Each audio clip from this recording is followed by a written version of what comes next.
Oh, I came to Mexico right now. Mexico, cool. Yeah. Nice. How is it? Nice. You arrived, right? Yeah, it was a long flight. Yesterday it was kind of a jet lag, but I fought with it and spent some time in the city. But after eating some stuff like today, I'm feeling a little bit sick, but it's okay. Right. It I'm doing well. takes time for your belly to adjust and Yeah. get some new gut bacteria in your system to be Yeah. able to process that food. Water too. The water from the sink can be quite disturbing for the stomach. Yeah. This is what I'm doing Yeah, don't actually. drink it. Yeah, Oh my God. no, Latin Okay. America. Okay. Yeah. Thanks for the advice. Where are you When are from you going originally? to Oaxaca? No, it's Mexico. Tomorrow? Tomorrow. Okay, nice. Yeah, tomorrow because I heard that Nicole will leave like at 17th, so we don't have so much time with her. So I will Mm-hmm. just go there directly and yeah. Mm-hmm. And do you have a plan of staying in Oaxaca for a longer time? What's the agenda? Yeah, normally, yes. I was planning to stay with Nicola until like mid-March and then come to Tulum with you. And this was kind of what I was planning. But yeah, we will talk together. But yeah, Okay. I'm completely free actually. So yeah, let's make the plan Okay. together. Yeah, Nice. yeah. Nice. Free agent. Free agent. Yeah. What How about about you? you Like, guys? How you Yeah, doing? I'm good. I'm trying to also learn from Nicole what she's working on an Italian project I saw, and that's closer to where I am. So yeah, maybe if I can support in any ways, but looking forward to putting some of all of this in practice as well. yeah. Yeah, it's exciting. It's exciting. It only sparks the knowledge that you contain when you are able to put it in practice. That makes me happy. That really all of us are in some way involved with land projects right now. You're gonna be visiting some places, Jam. Michael has his own project. Andoni is working and consulting a project right now. Vivi is visiting different places in South America. So it's pretty cool. It's pretty exciting. For sure. And is that Oscar's shoulder I see next to you? Yeah, I'm trying to log in. I always have such a hard time opening Zoom on my computer because I don't want to download it. I just use it in browser, but it Yeah. I like gotcha. doesn't open in browser unless I open like an incognito window 3 times in a row. Let it go. Just download it. No. Secret passageway to get there. Hello, you guys.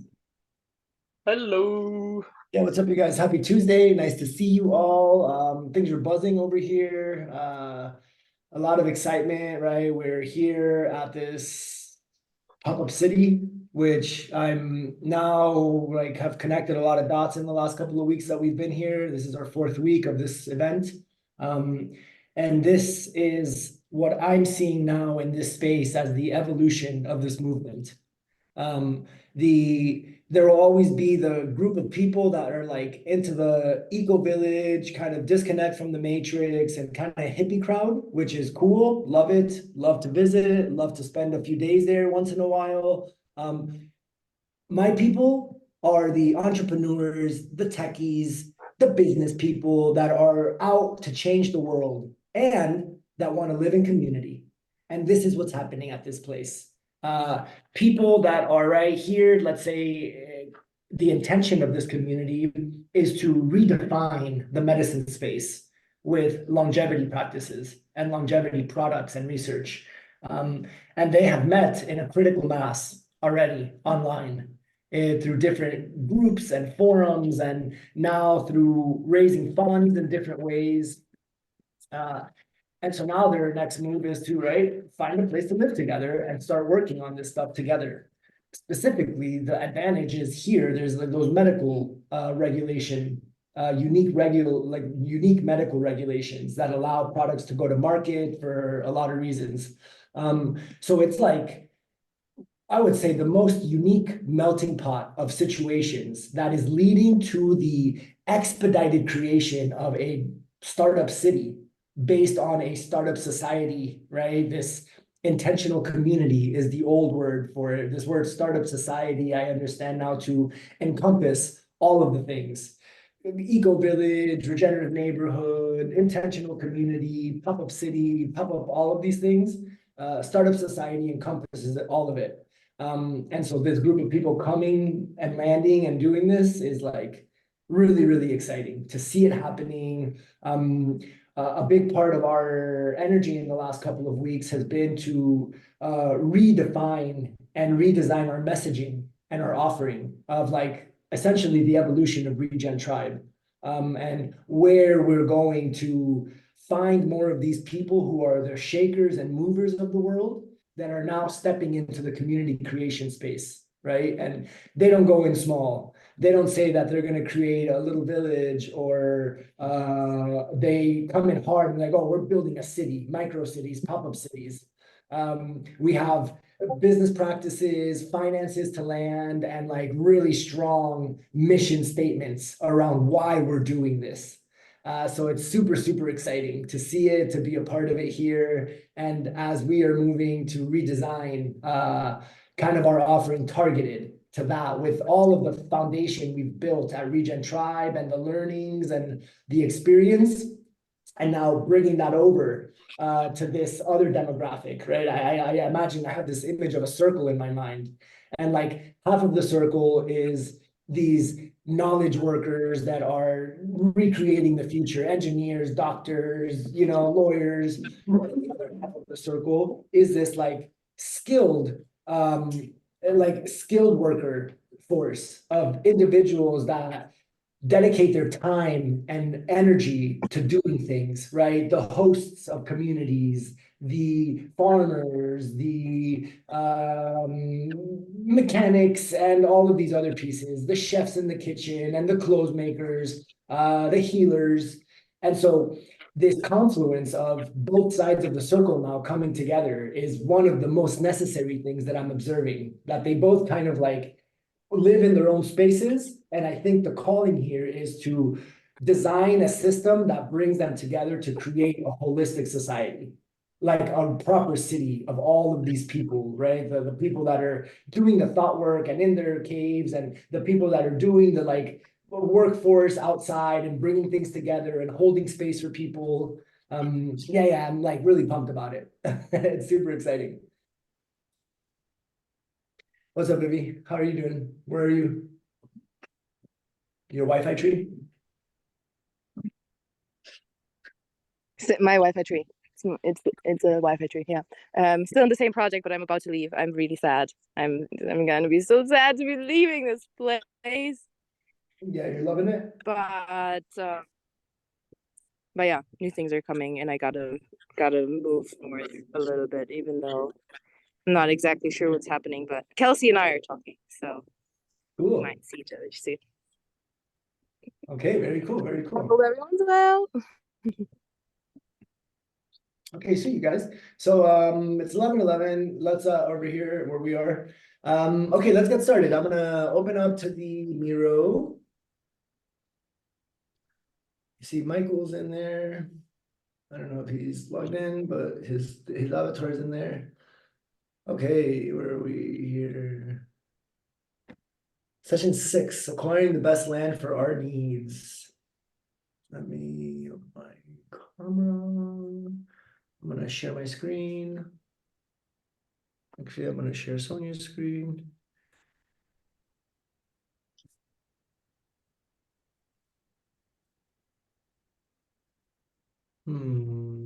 Okay, guys. So today's acquiring the best land for our needs. What does that mean to you guys? What comes to mind when you start thinking about that?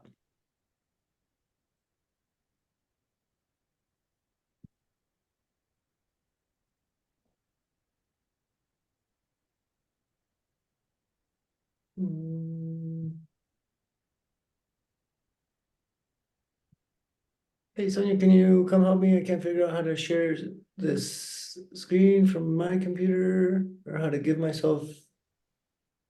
Oh, here. We just hop on. Sorry. Allow to, well, here, make host. Okay, cool. Okay, I got it. All right, I'm ready now. There we go, window.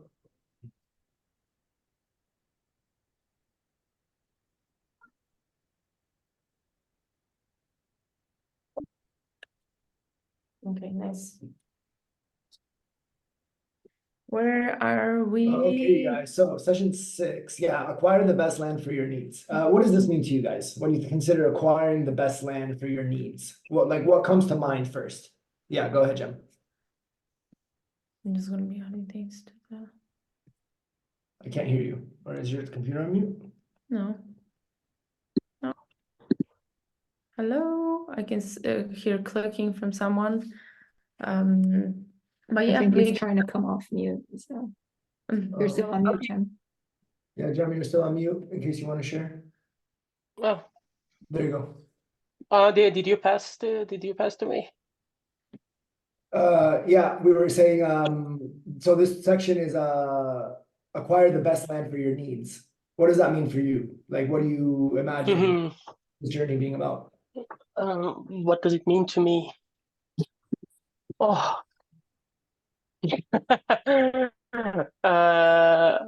yeah, I had an 8-month process for this. I was looking so many lands in the earthquake region. So Right. all the conditions were different than to build a classic eco village. So for me right now, I just think that it should be really matched with the values of the community, or I don't know, because the land options are like infinite. So Right. Okay, cool. Yeah, matching yeah, it values of depends on the values and it depends on the community. That's a good one. That's a good one. Yeah. Anyone, Kelsey? Anything like that comes to mind when considering like finding the right land for your community? Yeah, like the intention of what your community is coming together for. Right, right. Perfect. Yeah, matching what Jen said. Yeah. Viv, what have you seen from have you heard anything from the projects you've been at about people, the journey of how they got their land or any specific requirements from their side? Yeah, I can share a little bit. So, the projects that I've been in, like obviously they have completely different stories of how they acquired the land. The one that I'm at right now is because the dad is an investor and he just had land. And the son was like, well, can I do something with it? Can I regenerate it? So obviously being in the desert, it's very challenging. And I think one of the things that is lacking here most is someone who consistently cares for, because there is an intention of being self-sustainable here, but that's like long in the future. So yeah, I think it's deserty, it's dry. yeah, it's an oasis, so there is water, but of course it's limited, and the soil, you really have to regenerate the soil first. So there's always depending on, like, if you can just choose your land, it's one thing, because then you can choose somewhere that has healthy soil ideally, but if not, yeah, into consideration, like if you really want to work the earth and cultivate the earth, that there might be a long process of giving life to it first. Right. Yeah. Okay, cool. Yeah. Right. The way you said it, it's funny. Sometimes you can choose your land and sometimes your land chooses you, right? The opportunity presents itself, the group of people present themselves, and there's always things we can do to make the land fit us more resiliently and better. And today we're going to explore some of those topics on what are the criteria we use to pick land, to identify what land at least would be best for us.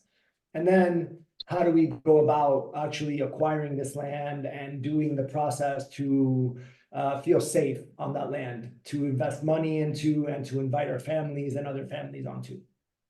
Okay, cool. So Yeah, maybe let's do a little recap of the last session before we dive in, so that you guys can raise any questions if you have. Maybe something wasn't clear as you were coming back to the session in your thoughts. So we spoke about designing your business models and community layout. This is a really, really important topic, and usually make or break for a community space.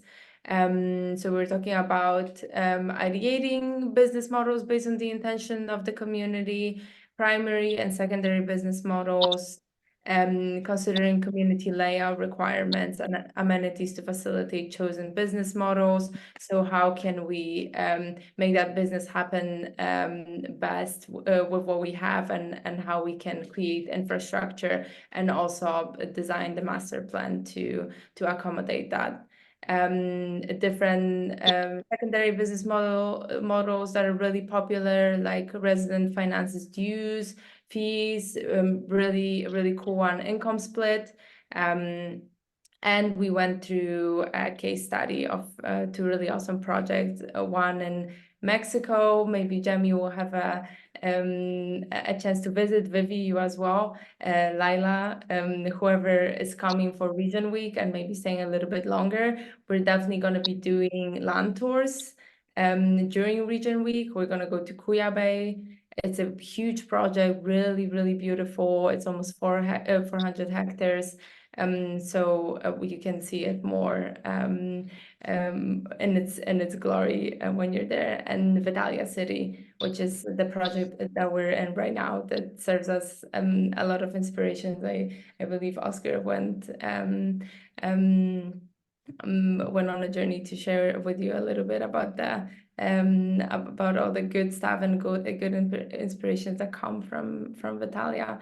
And so that was last session. Do you guys have any floating thoughts in your head, maybe as you were filling in the workbook or going through the Community Alchemy guide? You had some things to add, or maybe some questions?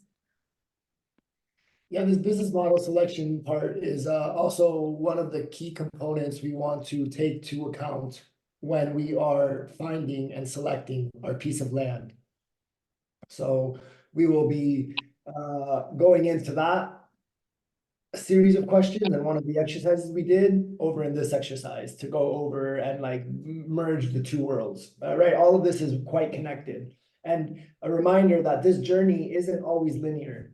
It's not always step 1, step 2, step 3, step 4, step 5. Sometimes, right, you get gifted a piece of land for whatever reason, awesome investment, friends come across it, you get handed a 50-year contract to something with perpetuity. The journey comes in different shapes and sizes for different vision holders. So as you are meeting your vision holder, reminder, right, it won't always be step 1, step 2, step 3, step 4. They'll have some steps done, some steps not even thought of. Our journey is to help them fill in the blanks and follow through. This is just a template, a guide that can facilitate our journey through doing that.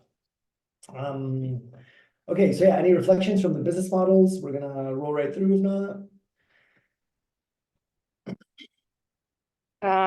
Yeah, I just today accidentally connected, not coincidentally, but connected with someone who introduced me to a business in the workbook, because of my when I'm out of here and have more internet, I can dive more in. But it was super interesting.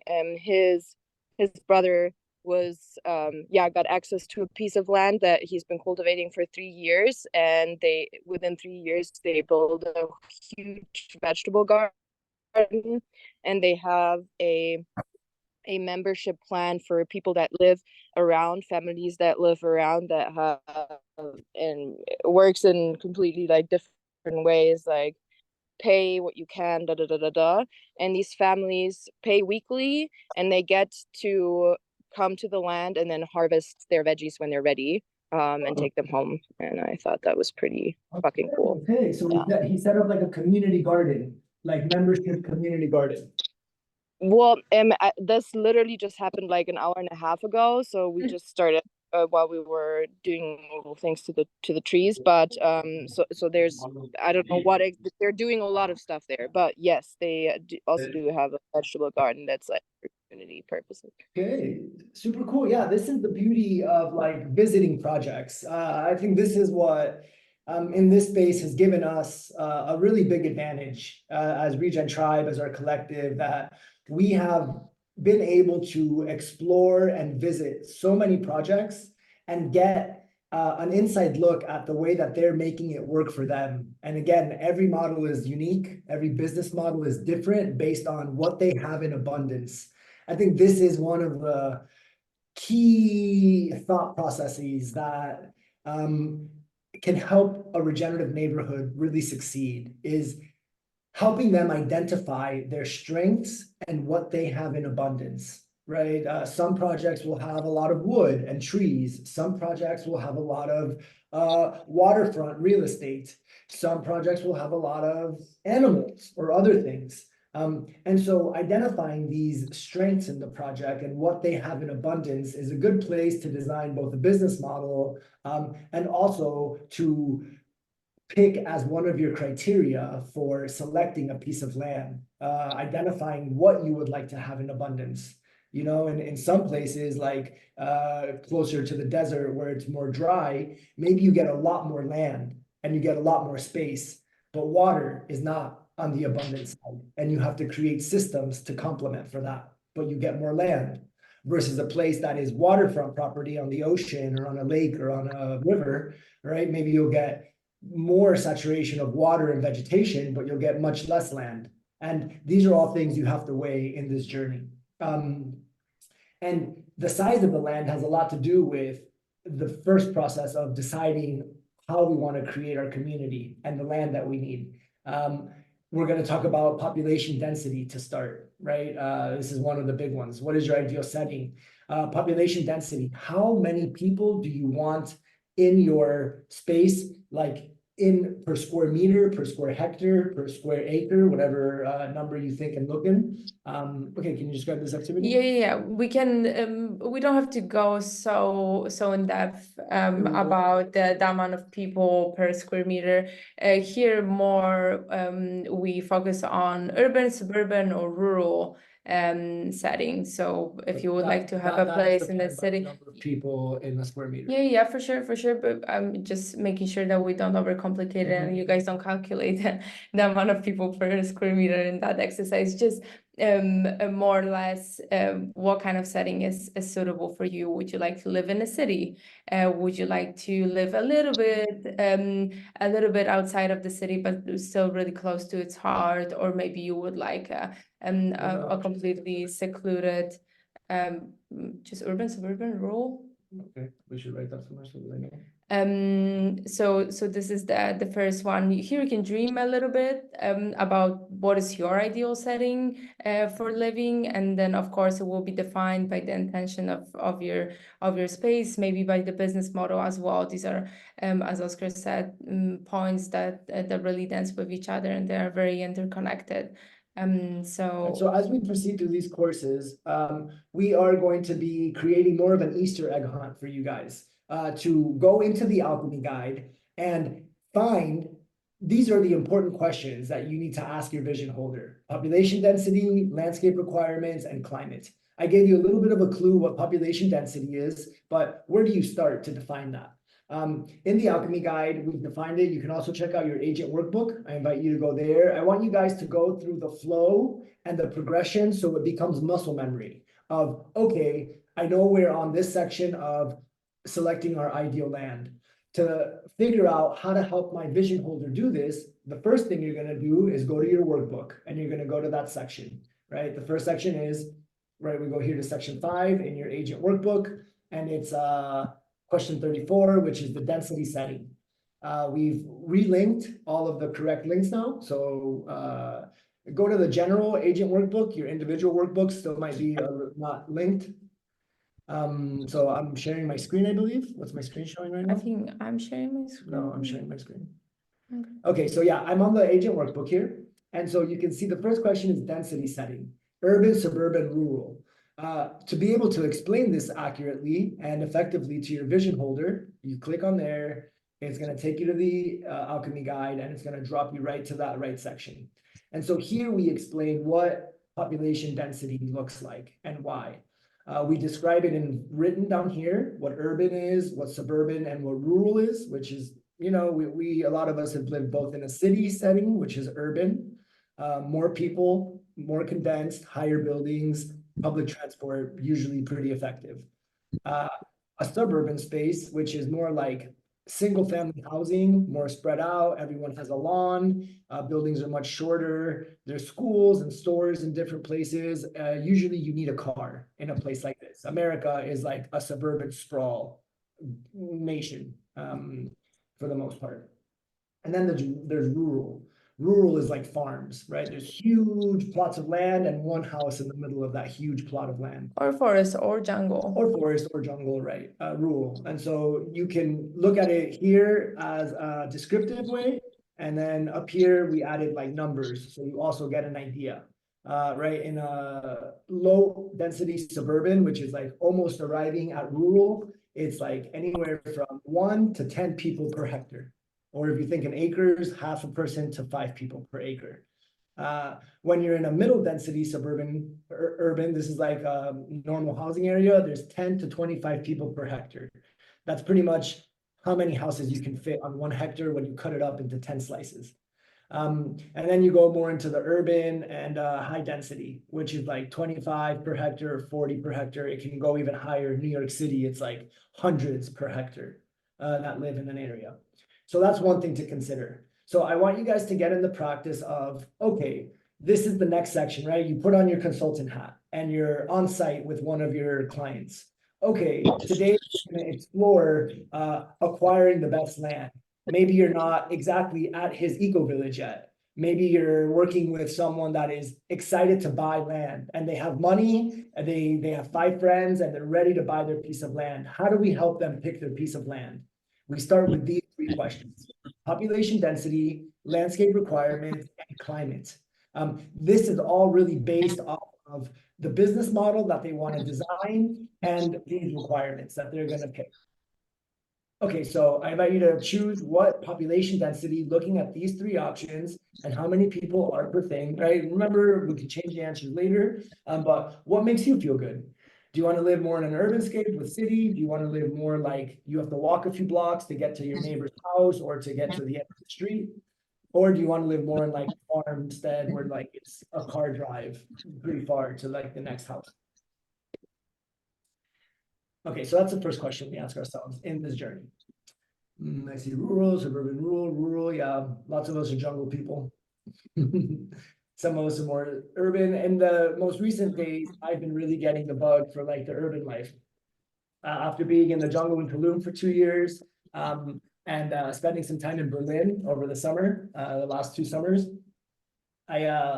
I really enjoy the high density of individuals, to find people with the interests and the topics that I enjoy to explore, which is hard sometimes when you're out in the jungle. This is also one of the calls for this kind of community that we're getting involved with now, right? Like sometimes even living in the jungle, if you design the messaging around your community correctly and you help the vision holder, like for example, here at this place, it's focused on entrepreneurs and people in the biotech space.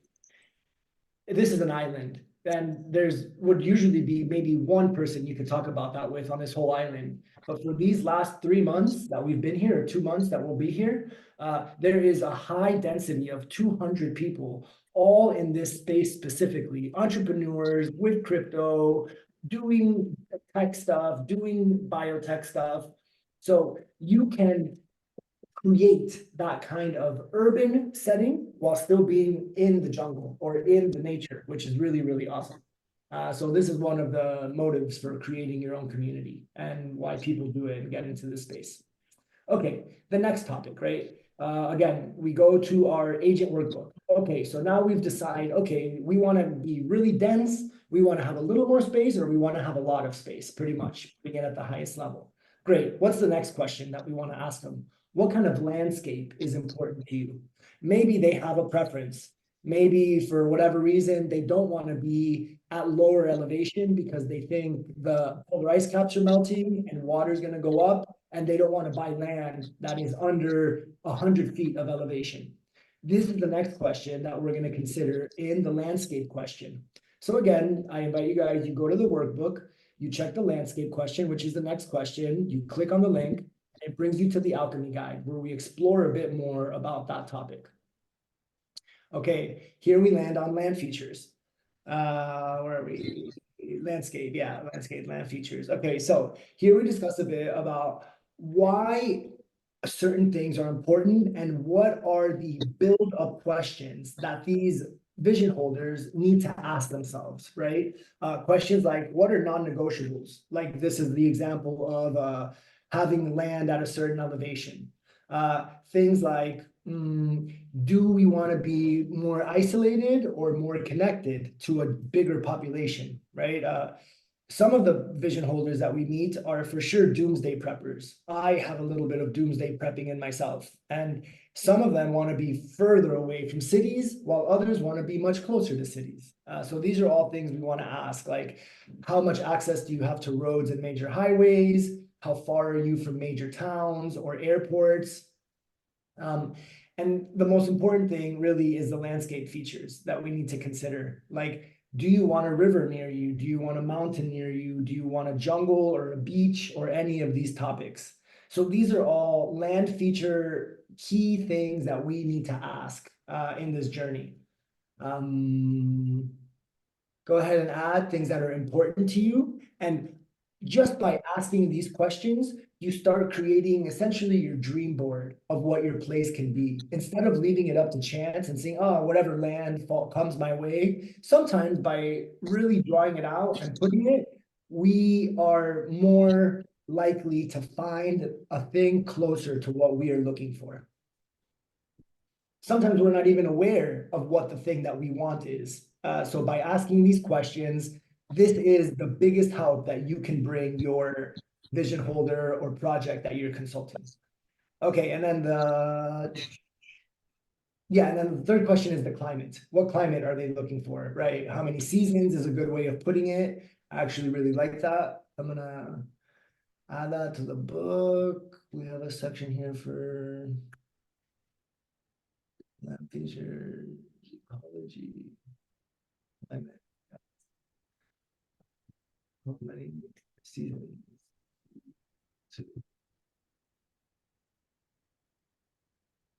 Right, when we are walking our clients through this journey, it's a lot of questions, right? We're only halfway through and we're already on question 35, right? And each of these questions have had like multiple build-up questions.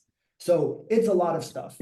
It's definitely way too much to do in one day with the vision holder. It takes a couple of like workshops with them. So we want to simplify things as much as possible. I love here how you guys added how many seasons you want to experience. That's a good one, right? Very simple to get people's minds right. Right, then you can drill down on, okay, I want to have these seasons and I want this kind of weather, subtropical, tropical savanna, temperate. There's lots of examples. We're going to add some more like specific ones for climate. I think that's an important one. Other things are things like sun exposure. How much sun do you have per day, right? In places closer to the equator, you have sun at a more like stable time zone or like a time of the day every day. Whereas when you're in the higher regions, like in Europe, North Europe, so in the summer, you get like 15, 16-hour days of sun, which is like so magical in the summer. But in the winter, you have like 5 hours of sunlight, 4 hours of sunlight sometimes, and that's tough. All things to consider. Natural disasters, wind, and all of these topics. Okay, cool. So we've gone through these exercises. And so remember, the goal of us doing this together is to see each other's answers and be inspired by each other to see how different or how same a lot of communities are. And we're inviting you guys to add these questions to your workbook. We'll be going through it at the end because we're going to be checking the workbooks at the end to understand what your community can look like. And we're going to be doing a practical application of you guys and exploring that. Okay, sweet. Yeah, so since we went through the Community Alchemy guide already, that's really good. Maybe you guys are adding some closing thoughts for your ideal setting. I think these are all topics to change, and it's good to dream, and it's good to establish non-negotiables when it comes to the land requirements that you want. At the same time, it often happens that, you know, it will not be one-to-one to our requirements. So being open and flexible, and just again assessing the non-negotiables based on our intention, and even more important, based on our business model. Yeah, can you guys share? I'd love to hear from you guys, like why some of your answers, like why Michael suburban, Vivi why rural, Lila you like suburban, rural, mix of the two, best of both worlds. I see. Any reason specifically for any of your answers? Like anything that for you is like a no, like make or break, you know, like has to be for whatever reason. Yeah, let's chat. Mhm. I'm interested in what would the new suburban landscape look like if we're designing it with regen principles. And I can imagine the suburban space, suburban type of density, be much more beautiful than what I'm used to in Canada and US. It could very easily be much more beautiful and enticing place to be. So that's why I put that as my ideal. Like, it's nice to have people around and not have like I've been rural. It's very different to be alone out there.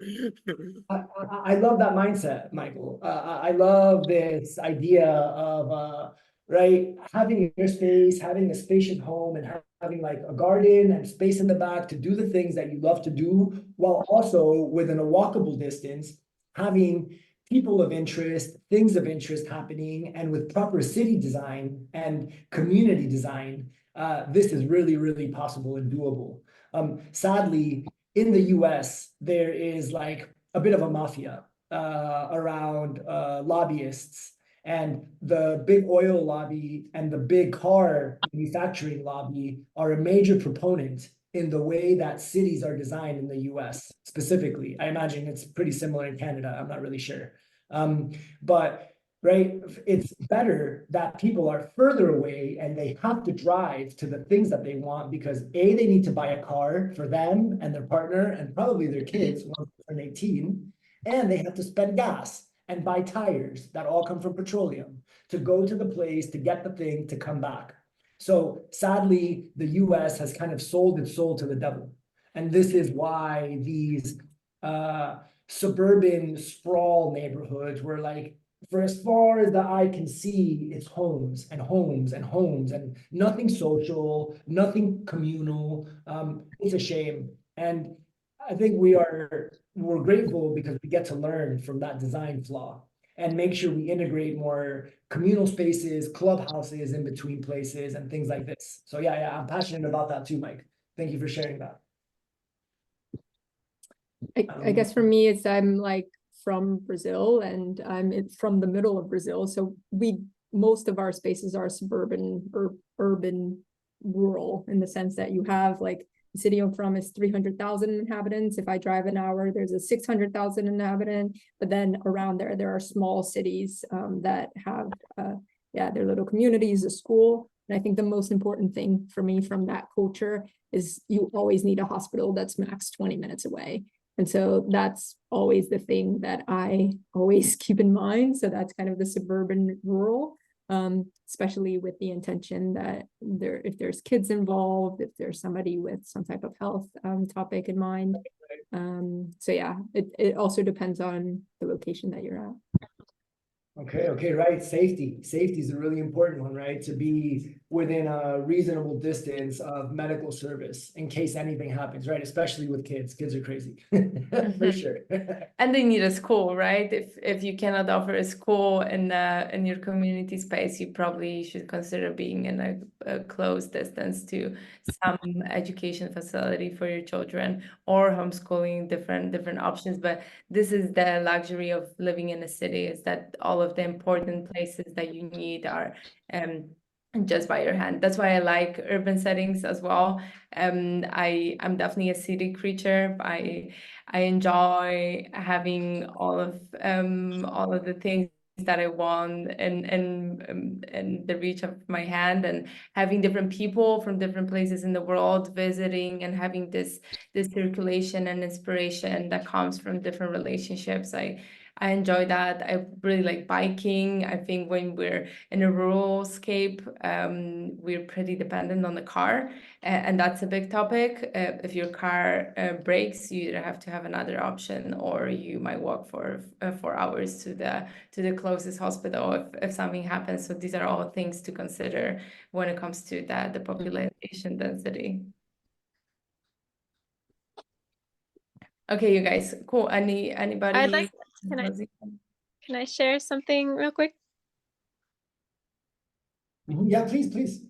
Yeah, and so we asked these Yeah. questions because this is the exploratory process that you want to take with your vision holder, right? Just how right now Lila shared the importance of a hospital and a medical interest, right?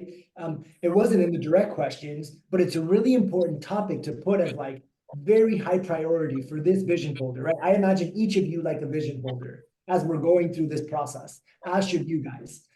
To imagine how you help them get the answers out of them that are important to them, that will help avoid any blind spots moving forward or later on. So yeah, go ahead. Yeah, my mirror board is not working, so that's why I'm not typing in there. But anyways, yeah, I just wanted to share in the mountains here in the Sierra Nevadas, how the indigenous people decide like where they're at in the mountains is that each family is dedicated to taking care of a spring in the mountain. So that's how they decide like where their people live, and they live very far apart, and it's very, very rural. You have to walk like an hour to get to your grandmother's house, or down to the village. But they have the village where everybody comes to gather for specific events. And then there are the network of walking trails all around, and it's really, really cool just to see where the houses are placed, because you know that they're taking care of that space and that spring, and their lives revolve around that, like taking care of the nature. So it's really fascinating to observe the way that it's been done for thousands of years. Right. Yeah. Right. Like a really powerful kind of local, everything they need can be found locally, even walking distance through the jungle and through the mountain. Yeah, I mean, they don't need a hospital because they have the Right. medicine. Like they have their family members that bring the plant medicine from all around. Yeah. Yeah. Cool. Yeah, beautiful. Okay, anyone else want to share something? We're gonna keep rolling through now. I can also Okay, share sweet. So yeah. In Turkish, actually, Bey means koy, and köy means village. So koy köyü. It's like a word game, but it's like a village in a close bay. What I was dreaming is because in Turkey, especially in Turkey, there are so many close bays just in front of the mountains. So you can experience the four seasons, you can experience the different kind of landscapes. But Laila mentioned, like this health issue, hospital, and what this make me think is that in your village you cannot put everything, so you have to find some solutions. I don't know, maybe you should make some more money and you can buy a helicopter. I don't know. But yeah, this is kind of a dream of me. I had the same thought. We should have a helicopter pad at least. Right. Yeah, at the very least. Okay, helicopter community. It's on. It's on. It's a niche product. Yeah, it's a niche for sure. All right, sweet. You could definitely find a lot of people for a helicopter community. Yeah. It'd be an interesting topic. People. unless the whole community expensive. is flying Check out above. the new butterfly, the helicopter that's coming out in a couple years. Okay, we'll add this to the notes. Yeah, Thoughts? butterfly. Butterfly helicopter, spontaneous thoughts. Okay, it's happening. It's happening. It's a great business model. I'm pretty sure you will find people that will be willing to pay a lot of money to live in that community. Okay, cool, you guys. So yeah, let's chat a little bit about other land considerations. This is just a beginning of that conversation what we just discussed, which is population density, landscape, and the climate. When we look for land, we probably think as one of the first things the size of the land, and here we come back to the number that we estimated 2 sessions ago, which is how many members does your community have capacity for. So let's say you want the community in a rural scape and is going to be a co-housing community, which is everybody has a standalone house with their own little garden. Then you probably need a little bit more land. So you would multiply size of individual lots by the number of households and add shared area size. So this is like a more land expensive, space expensive plan. But if you're going more for vertical housing and for people to have rooms or apartments and this is sufficient for them, then you probably can fit more people. So of course you don't have to run a really strict calculation about that. These are all things to consider. And when we talk about business models, something that we recommended was mixing the real estate and hospitality. You probably will have a mixture of standalone houses and then vertical housing that is more population dense inside and co-living houses. For example, you can sometimes have 2-3 people in one room if they have individual beds because it's meant to be for a shorter period of time. People are more willing to sacrifice their privacy for the sake of having the experience and closeness with other community members. So these are, all the small little considerations just to help the vision holder or help you estimate the size of land that you need, and it will be custom based on the land that you're looking at. If you have cenote in the middle, of course, taking that from the hectare acre count. Maybe certain areas are not available to be developed, all of the small little considerations that you can read about in the Community Alchemy guide. But yes, really important things to think about when you're planning your community. I just dropped a link in here. One of these examples is considering how much land we need. For me, a really important thing is food. How much food are we creating for the people in our community? I would love for you guys to click this link on here that I just added. It's to the Alchemy guide. It's going to open you guys up to this section right underneath the density question, which is land considerations. And here in land considerations, one of the important ones is how much land do you need to feed the community? This is a really great one to consider when you are working with different people to at least be able to answer this question at a high level. I found this really awesome tool. It's called How Much Land Does It Take to Feed One Person? Go ahead and click that and explore that website. It's pretty cool. It gives you a little write-up about what this project and what this thing is about.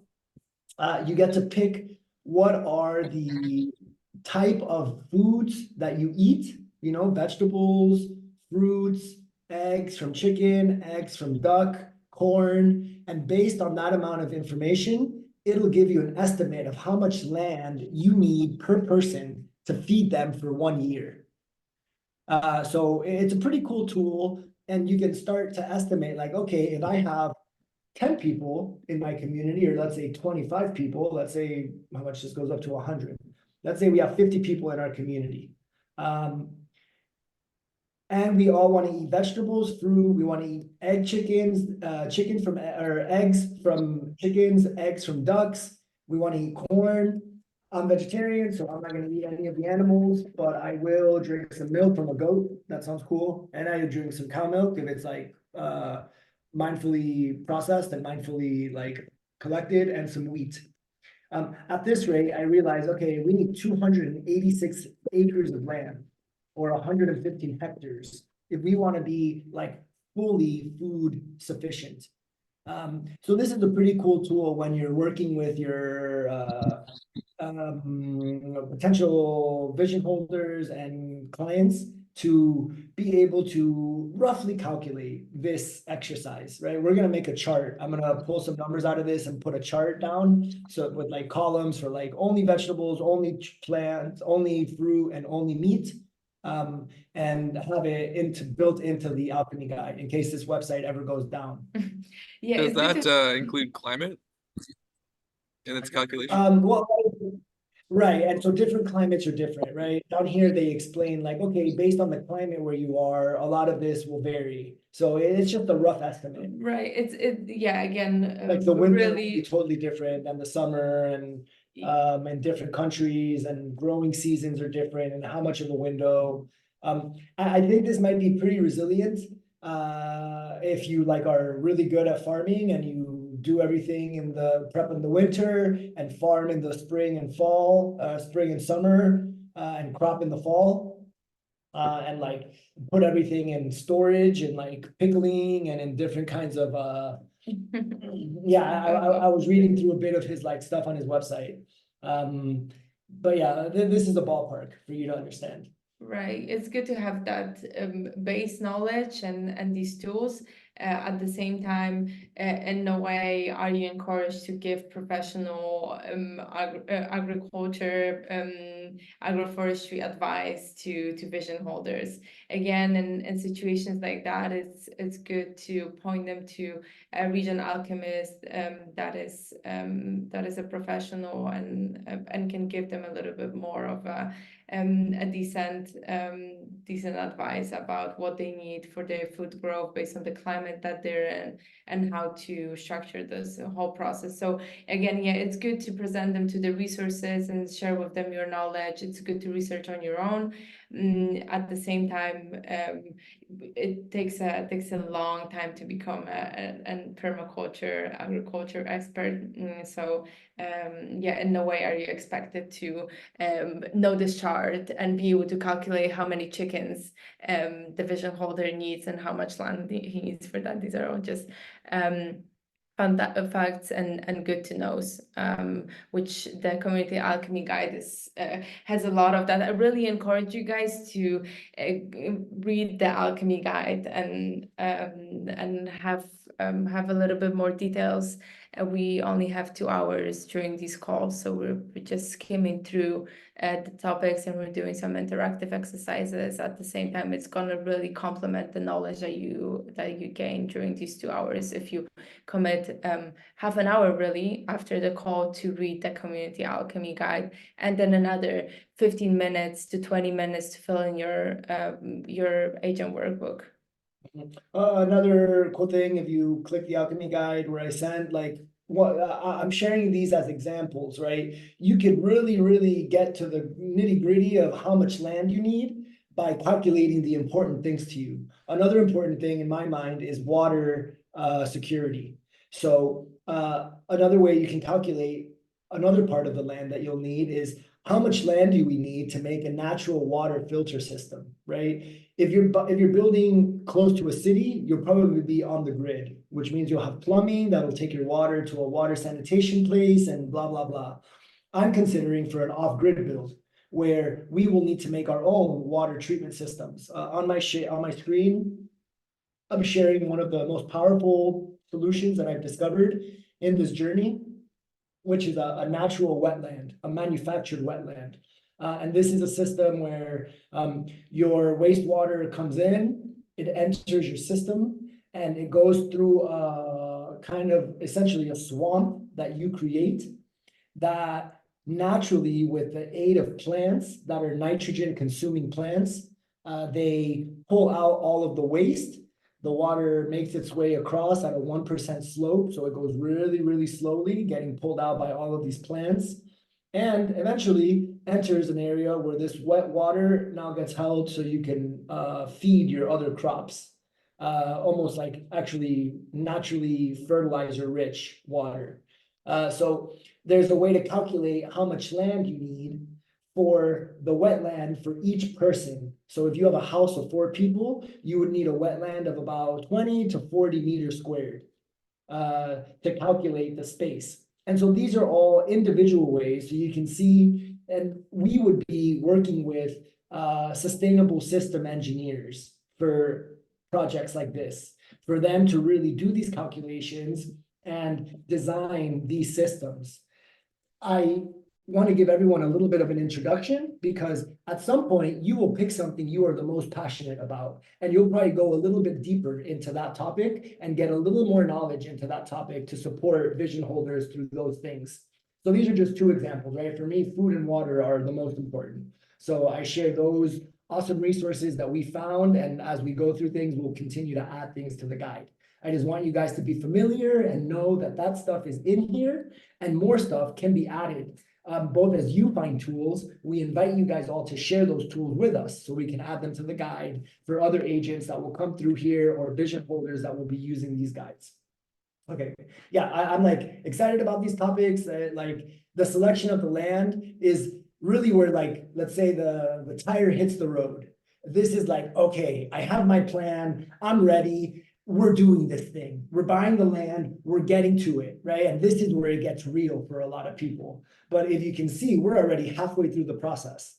So when a lot of people think it's getting real, there should have been a ton of back work before that even happens. And this is the key big mistake that happens with a lot of projects. They jump into land, they have no plan, and then they wonder why they're struggling to pick up traction for their project. So yeah. Okay, cool. Yeah, we're like 1 minute till 12. Should we take a bio break? Yeah, let's take a bio break now, and then we're gonna do a fun exercise and a case study and chat a little bit more about other land purchase considerations. Yeah. Bio break. Bio break. If anyone has any thoughts, I just got like I was just nerding out on that whole topic pretty hard. I love it. I love the food. I love the water aspect. I love like turning the idea and seeing it turn real. Like it feels like The Sims at this point. We're like about to start creating the place. So I get really nerdy about all this stuff. Right. Our next class will be funding and marketing, which is exciting as well. But again, this is for me the fun part, like seeing the things we're building. So if you have any questions, I'm going to stick around. I'm doing some stuff on the computer. Feel free to ask. Feel free to share. Should I play a little bit of music? Yeah.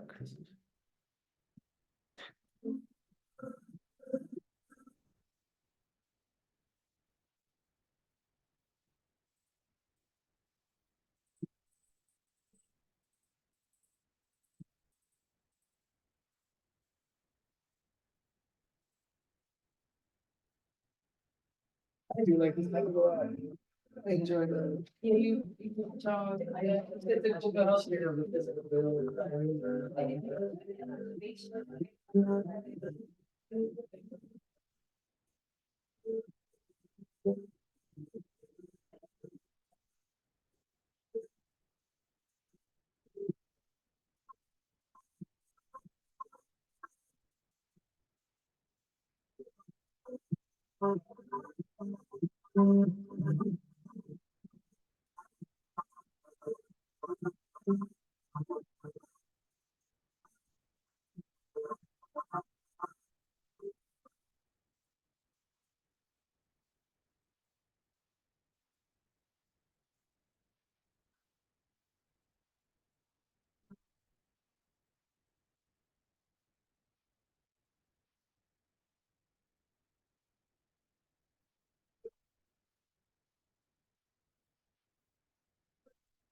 Hello,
hello, you guys. Let me put my camera back on. Hey. Hello. How's your break? Freeing.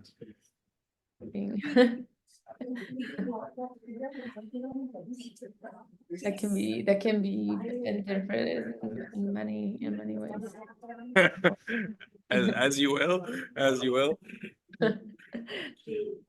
I want to throw out a quick question for anybody. It's kind of a permaculture question. I've got a water overflowing dam issue at my land, and I need to divert the water off from flowing onto my bridge. Oh wow. Any quick or homemade water diversion techniques, Not products for out me. there? No, I would assume Oscar probably will have something to say about that. Maybe. I'm happy to connect you with someone that can give you a little bit more of a professional advice. This seems like an uncomfortable situation. When did that happen? Yeah, well, I guess in the past few months, the beavers, they were hard at work, and they rebuilt a dam in front of my bridge, so the water filled up in this like wetland area, and then it overflowed on the outsides of the dam, and now it flows like down the road. Oh And I'm wow. like, oh, right onto the bridges that I built. Oh wow, yeah, that's uncomfortable. Have you researched that in any way? Did you reach out to them to check in if there's anything that they can do in that situation, since this was connected to their involvement? No, I haven't spoken to the beavers. Oh, to the beavers. Okay, I misunderstood. I thought it was human involvement. You have If some anyone solution if for anyone water? has a way to contact the beavers, I'm open to that as well. I've been trying for a minute. Oh, shit, you guys. We have a I know a friend dude. that I know a dude for this. Dude. we met a friend on a conference called Enchanted, and he was I'm like learning how to speak to beavers and how to speak to like interspecies communication with Oh, dang. AI assistants. So it's coming, Michael. You might wait a moment for Yeah, it. yeah, they're learning how to set up wood in different parts of the forest so that the beaver understands that they need something to happen, and like the beaver takes the wood and like sets up dams in different places based on where they put the wood. It was something crazy he was explaining to me.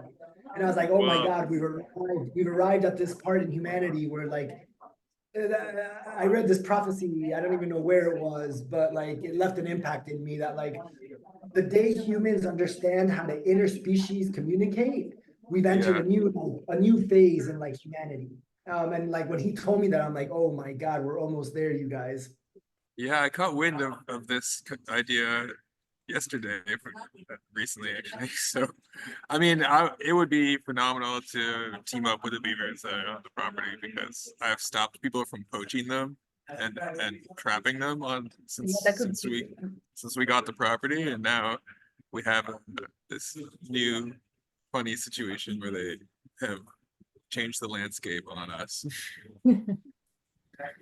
There's an Apple, I haven't seen it yet, but there's an Apple series.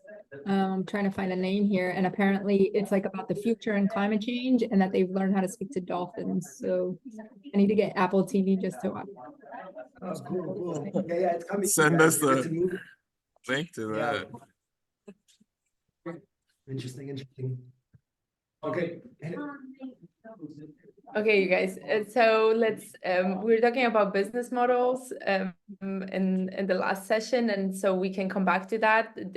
Like considering your land and especially the regulatory considerations, which is zoning, and it's really important for the type of businesses that you want to run.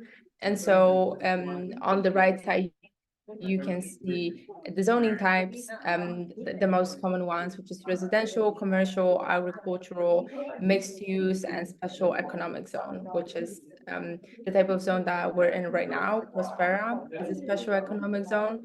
And so maybe we can go to the Community Alchemy guide and look at the description of the zoning types. I don't know if you're sharing your screen, if you can go to... Yeah. I was doing something extra right now. Okay. The extra on the right. Yeah, it's here. We have the link over here.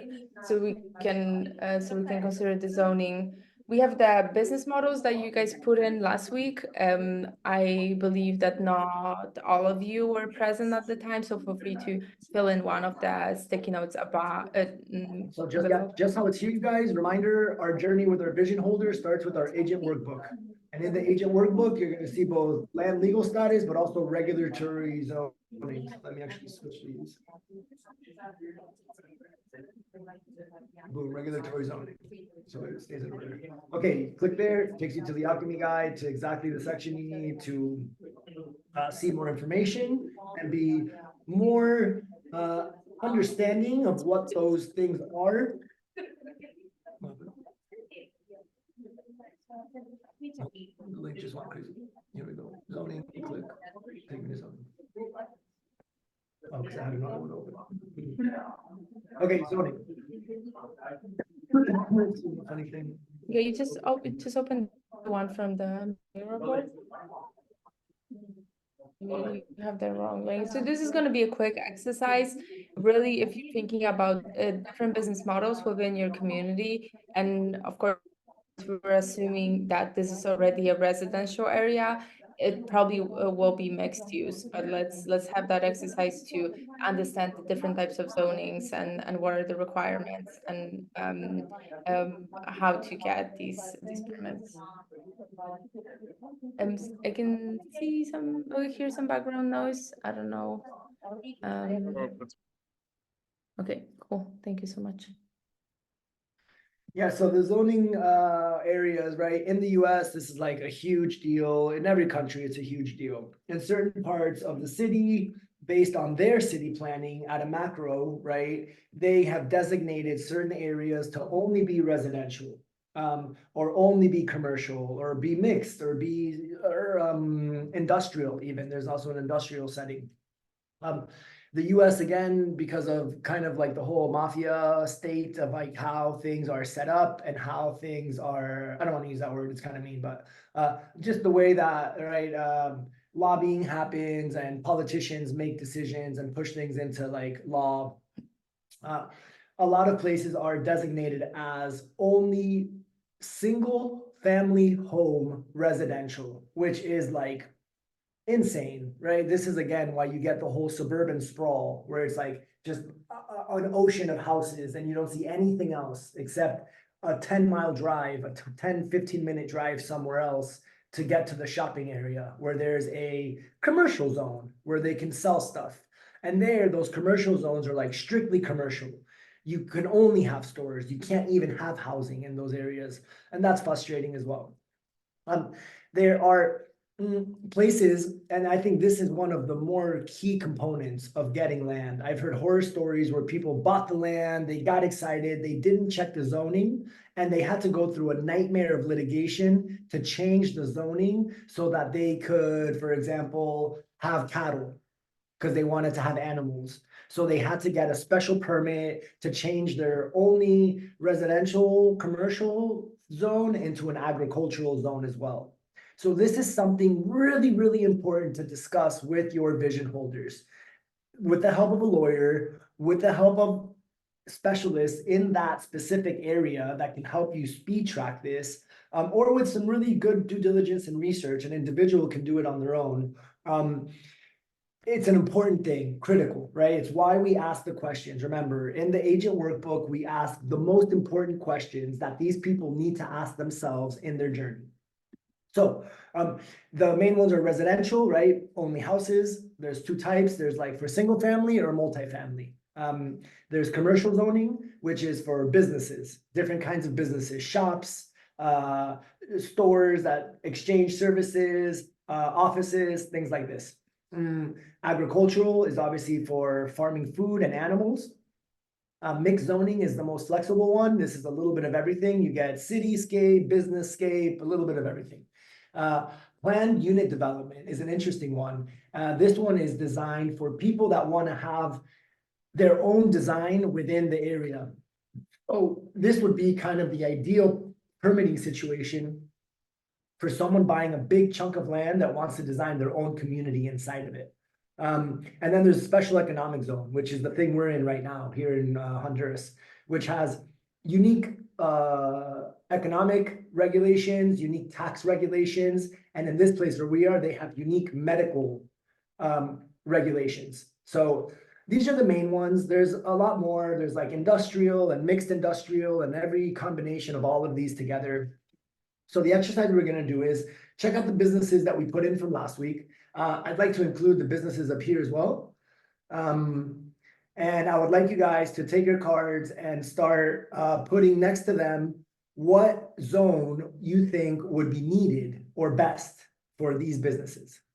So I invite you guys to start grabbing cards from the right over here from zoning types.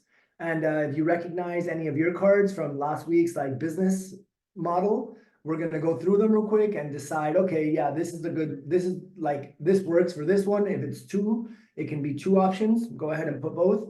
I've included some more on top. Yeah, go ahead and drop them in there for a few minutes. If you need more, just copy and paste and drop them in. But yeah, zoning is critical, you guys. Like, you don't play with the government. You know, like I've read, again, terrible stories of like, one guy has a farm and his farm is huge. And literally the guy can only have one barn, one outhouse, and one shed. And that's what the zone allowed. So he can't even turn his huge farm into a community because it's legally not allowed. This is in the UK. The UK also has pretty interesting laws that prohibit people from living together and grouping together in community. I think United States have The US has a lot of that in different states. There's like regulation that you cannot live in a group larger than 4 people if you are not related. So only families are excluded from that rule. So you wouldn't be able to live with your friends, and it is a way to make sure that cults are not forming. I think that was the case. I'm not really sure what kind of state that was in, but yeah, they would be really careful with letting people from that are not families live together to kind of prevent that. I think there was like a horror story with a cult in one of the states, and this is how this regulation came to life. So this is something to consider as well if you're planning a community in different places. How many people can live together on a certain piece of land or in a certain property? Because it might be regulated, and you will not be able to form a community of a size that that you want. That's wild. Here for the biotech clinic, I put a special economic zone. Again, this is the case for the community that we're visiting right now. And so since their focus is on biotechnology research and innovation, it wouldn't be possible to do that in different places now with the progress that they're assuming, because the clinical trials are restricted pretty severely. And here it's not the case. They have a lot more freedom to do the trials that they want. And so really thinking about other locations that can facilitate the same business model, this is the first thing to consider.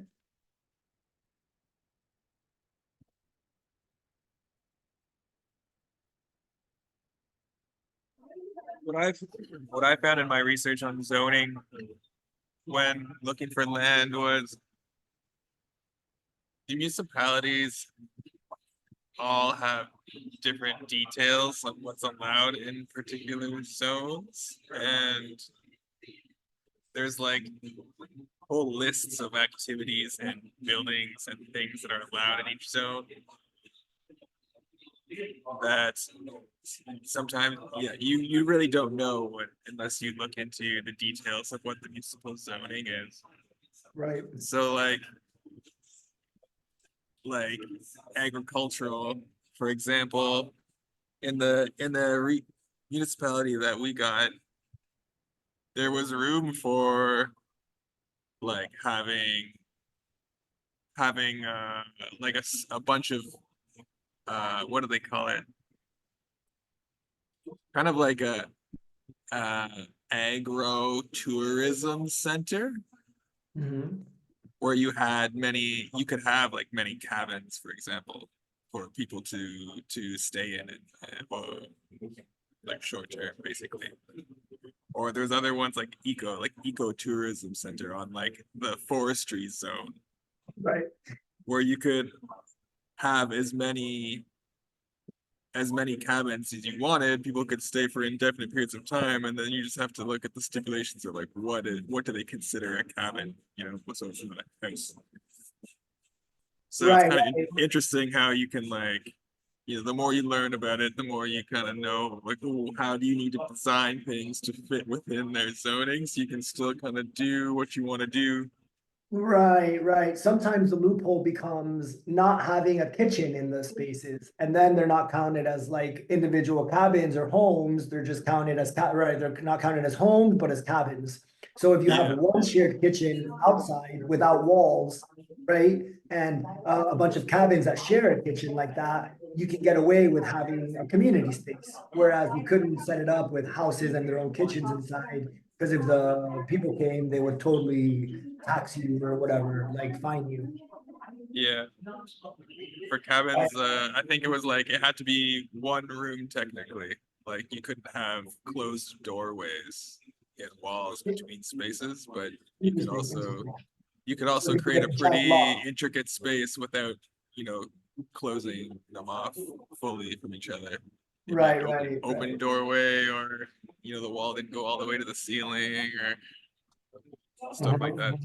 Yeah, little loopholes. And so this is something that, right, having a local expert will really help with. Having just the knowledge of asking this question is half the battle, you guys.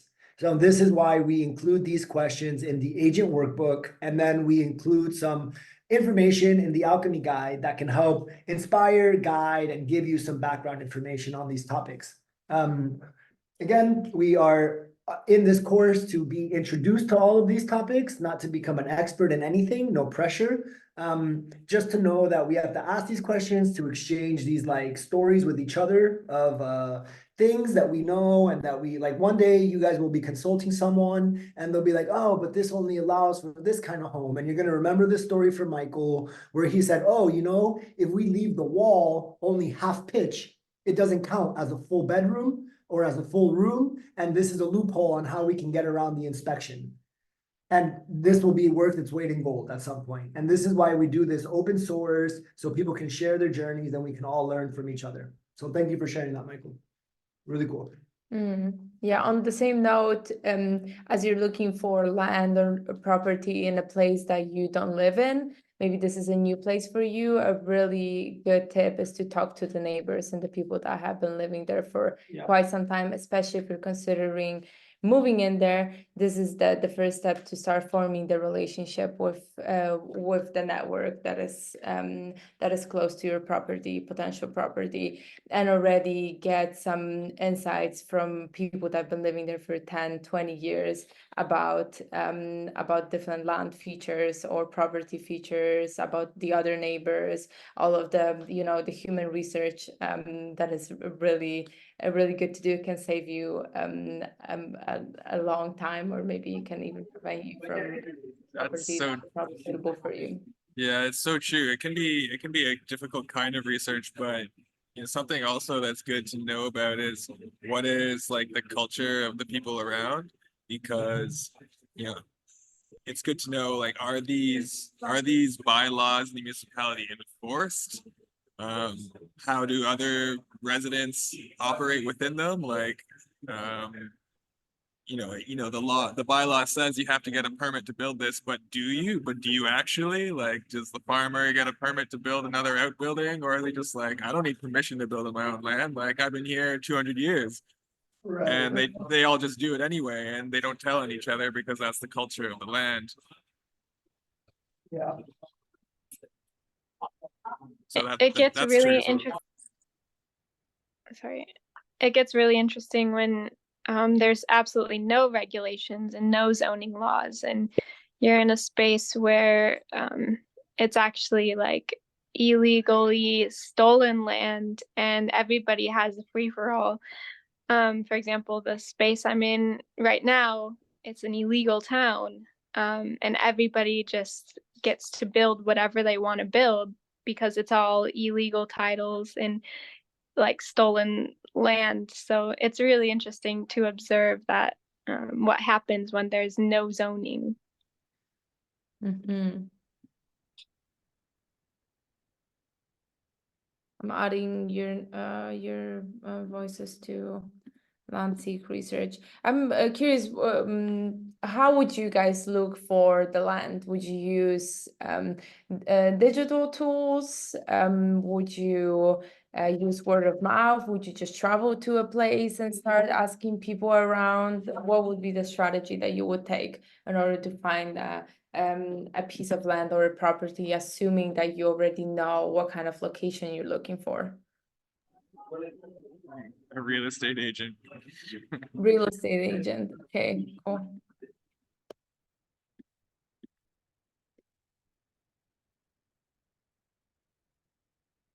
Yeah, actually, one of the roles that you guys can take, and this is a really good revenue stream as you put more work into it, is becoming a real estate agent for these types of projects. So we have a portfolio of different regenerative neighborhoods that we call Regen Lifestyle Real Estate Guide.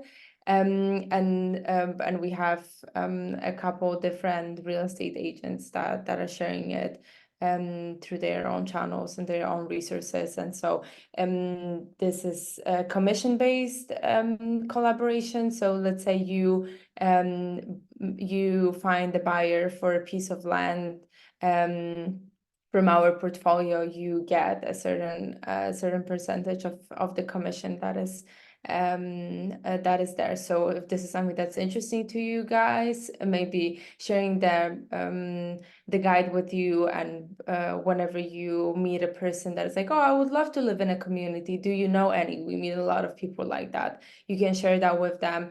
And maybe actually we can do, like, for anybody that's interested, one last session after we finish this 10 steps of the guide, just for the real estate agent training, if this is something interesting to you. It wouldn't be really complicated, just getting familiar with the portfolio of projects that we have, and what is, the communication path there, and what is the funnel to bring in real estate buyers. So you are the person you're looking for, Michael. You are the real estate agent. but it's a different form of real estate when we talk about role and opportunities. Although I think something that should be more recommended to vision holders that want to start a community is actually buying into an already existing community, because you already feed off that infrastructure and the wisdom that they have. And it's the movement is all about collaboration. So there's a lot of projects like Kuyabe, for example.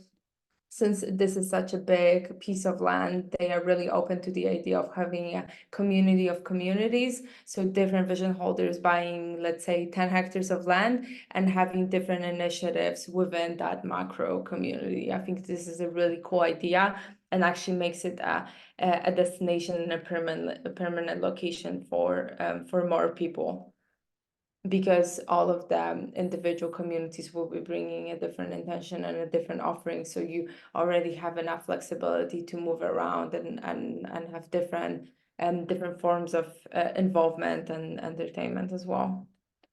That's very cool. That sounds kind of like a mini nation. So what's the name of Right. that place? But you- Kuyabe, the name of the project. Oh yeah, it's Kuya Bay. I remember you guys talking about it. Yeah, we were talking about Kuyabe last week, so you can just scroll in there, and we have Kuyabe uploaded to the Tribes platform. It's an awesome project. It's really beautiful. Hola. Let's see. Okay, yeah, just a moment, you guys were moving around a little bit. Yeah, this Okay. has inspired an interesting question for me in terms of service models that Regen Tribe uses. You guys have you designed like a beneficial service model to connect communities with new members, like a successful matching and pairing of members? Is there an economic driver for Regen Tribe to have that service?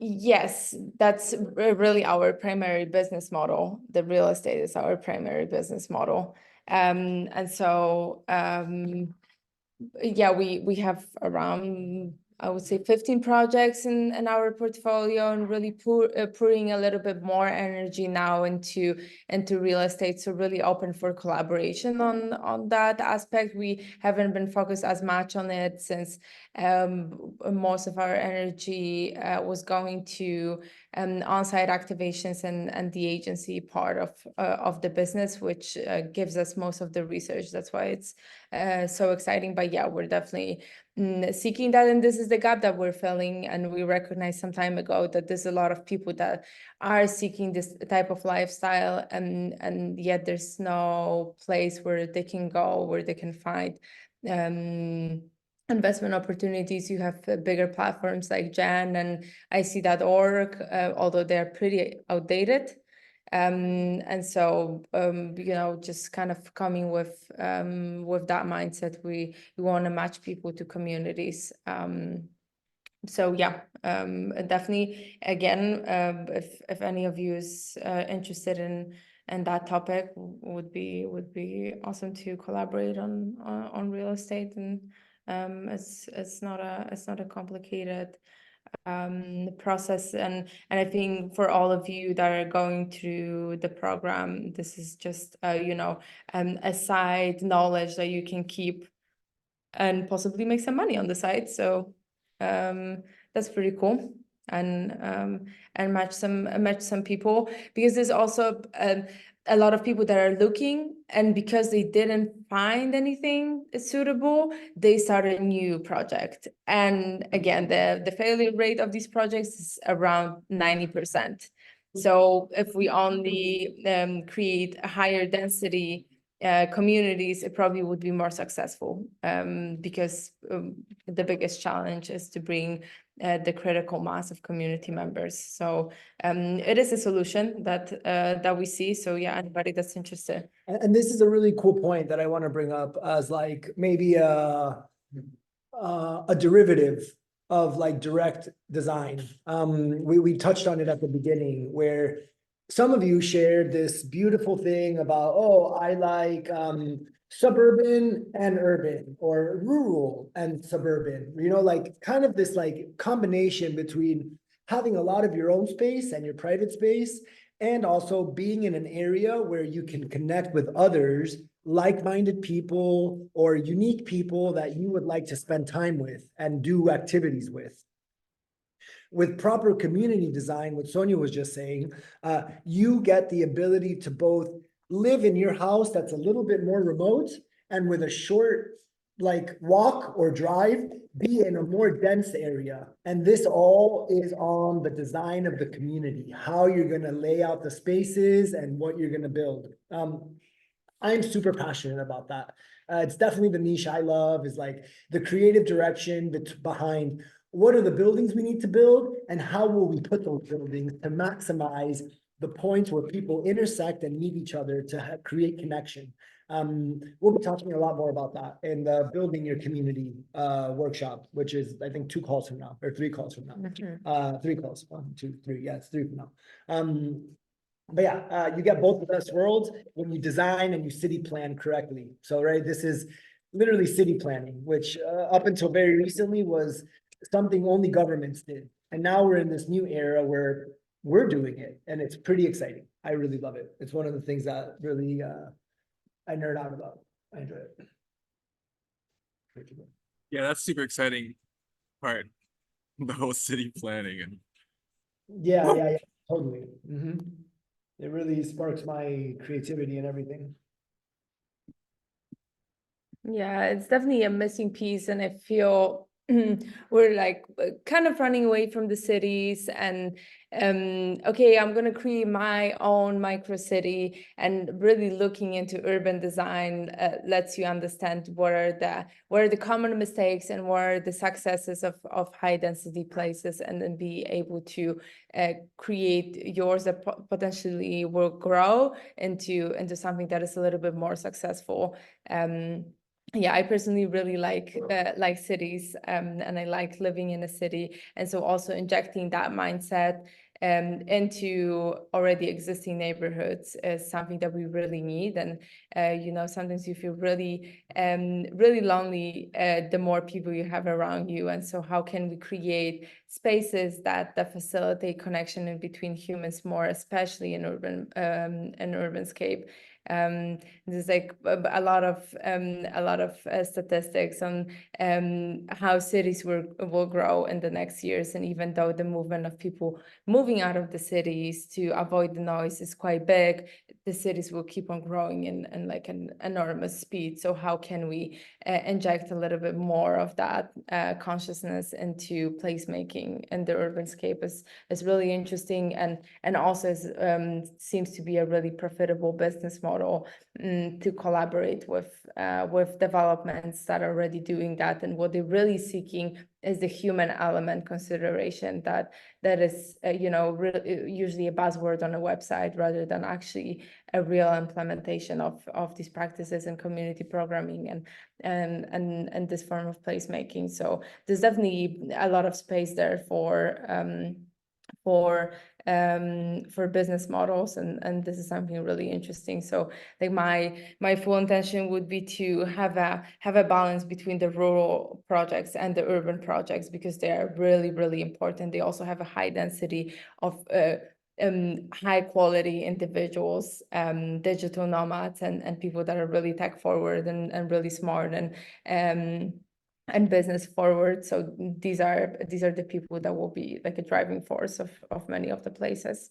But yeah, just a side note, just adding here other considerations that we were talking about when it comes to getting land and looking for land. Any other thoughts about where would you look for land?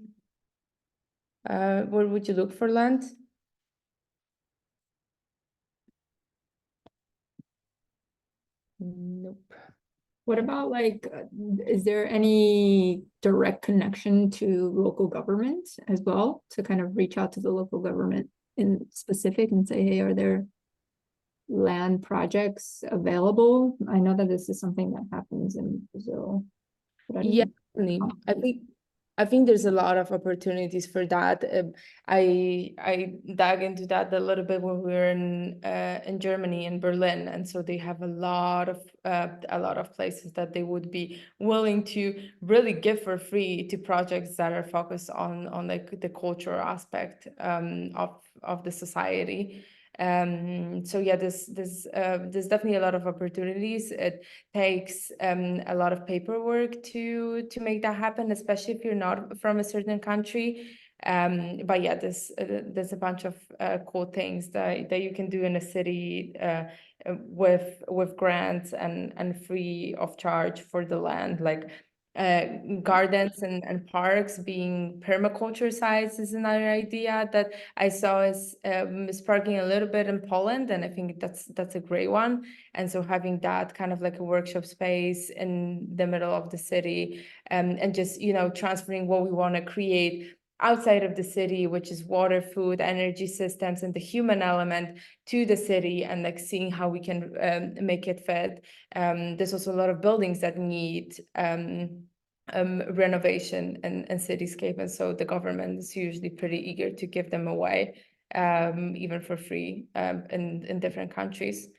So yeah, there are like a lot of opportunities there. Also a lot of research that need to happen, and a lot of paperwork. Laila, you live in Germany, you know the paperwork madness that happens, but it also, you know, once you do it, it gives you a lot of opportunities. So it's definitely worth the effort. Awesome, thank you. Okay, you guys. Okay, so we talked about the zoning. As mentioned, just for you to get familiar with different types of zoning. At the same time, if you're thinking about a residential community with different business models, it probably will be a mixed use. And then special economic zone is something to consider when you think about a more alternative business model that is against the grain when it comes to regulations and most of the places. So this is something that gives you more flexibility to shape your business and accelerate it. Okay, let's talk about methods of acquiring land, whether it's one person or one group of people as one entity or collective ownership. And so the traditional way of land acquisition is private ownership, and I think this is also a model that gives us a lot of safety in our mind. Okay, I'm the owner, I'm on the papers, and so this feels like all the decisions are up to me, and there's nothing wrong with it, and it definitely gives a lot of safety. More and more projects are cultivating collective ownership models, which gives a little bit more stake and decision-making power for all of the community members when it comes to the land and any other pieces. And so letting go of that attachment to power is definitely a lesson to learn, and it can be a little bit risky at times. At the same time, there's a lot of different collective ownership models that are really safe, as long as you keep up with the agreements and you have everything in writing. It's a pretty safe option, and so it distributes the leadership a little bit more. I'm definitely a fan of this type of ownership, especially because as a community member, if I was coming to a space, I would also like to have a say and a stake in the project, rather than, you know, leave my permanent home in a location where maybe at one point the vision holder will turn back. So some of the popular collective ownership models are fractal ownership, community land trust. There's also permanent real estate cooperatives. Let's see that. Let's go there. I don't know anything about permanent real estate cooperatives. Yeah, there's a lot of models on how to acquire the land, right? A lot of it has to do with the original owners and how they intend to pass off the land. And a lot of it has to do with the way that we as the group organizing the community wants to hold the land, right? We explored in our previous call that there are models like buying it through a nonprofit, buying it through a land trust, incorporating it and buying it instead of as individuals or one individual as a company. And this company offers shares of the company. For me, that's one of the most clean and organized ways to do it, right? Instead of me buying it as an individual and having like 2 or 3 people on the lease and we all own the land together. Instead, we all own a corporation and this corporation buys the property and each of us holds shares of that corporation, that LLC. It's a pretty widely used one. It works in most countries. This model exists, right? In some countries, for example, foreigners just flat out cannot buy land, like in Thailand is one of these places. There's a lot of other examples of that. So it's quite a journey. Can that model work as well with leasing land, like a 99-year lease or something? Say that again, Kels? Can that model work with when you lease a piece of land as well, like a 99-year lease? Yeah, so that's the exact example. In Thailand, for example, you don't actually buy the land, you buy a 99-year lease, right? The land is all owned by the government and you are essentially renting the land for 100 years or 1 year less than 100. There's also examples of this in Mexico where you are essentially joining the indigenous tribe and that land cannot be technically sold to a foreigner, but it can be signed as a 99-year lease with agreements to renew it. And so this is one of the strategies based on country that we face, right? And this is, again, all part of the legal expertise where Andoni in Mexico has really guided us a lot in that journey to understand the system and understand the process.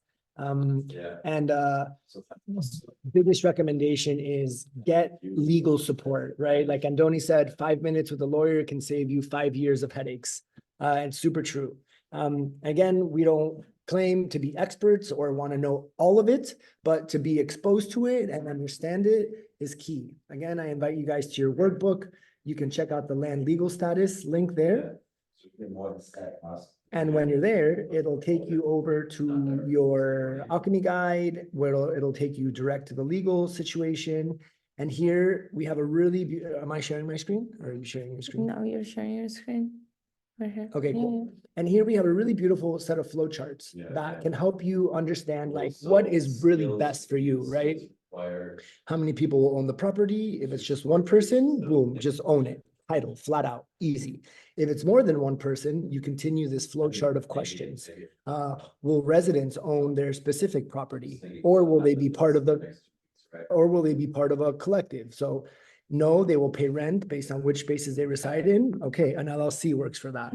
Or yes, they will have their own specific private living space. What kind of property? And then you can decide like a condominium association or a tenancy in common. I don't really know much about that one. Is the land permanently donated? If it's a donated land or you're working on the tax situation, buying it through a nonprofit could be really, really beneficial. So these are all topics. Again, each country is different. Even each state within countries are different and regions within countries. So having a good legal support and guidance on this really, really helps.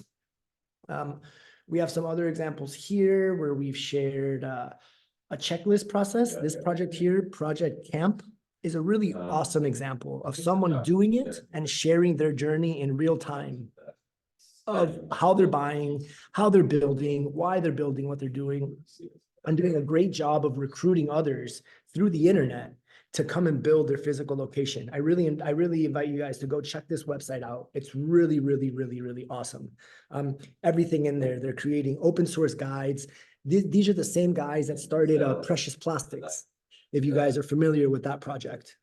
Same guys, and they've just transitioned over to the community creation world, which is funny because our background is also from plastic. It seems to be a trend of like, let's solve plastic. Actually, it starts at home. Let's figure out the home situation for people. Okay, let's see.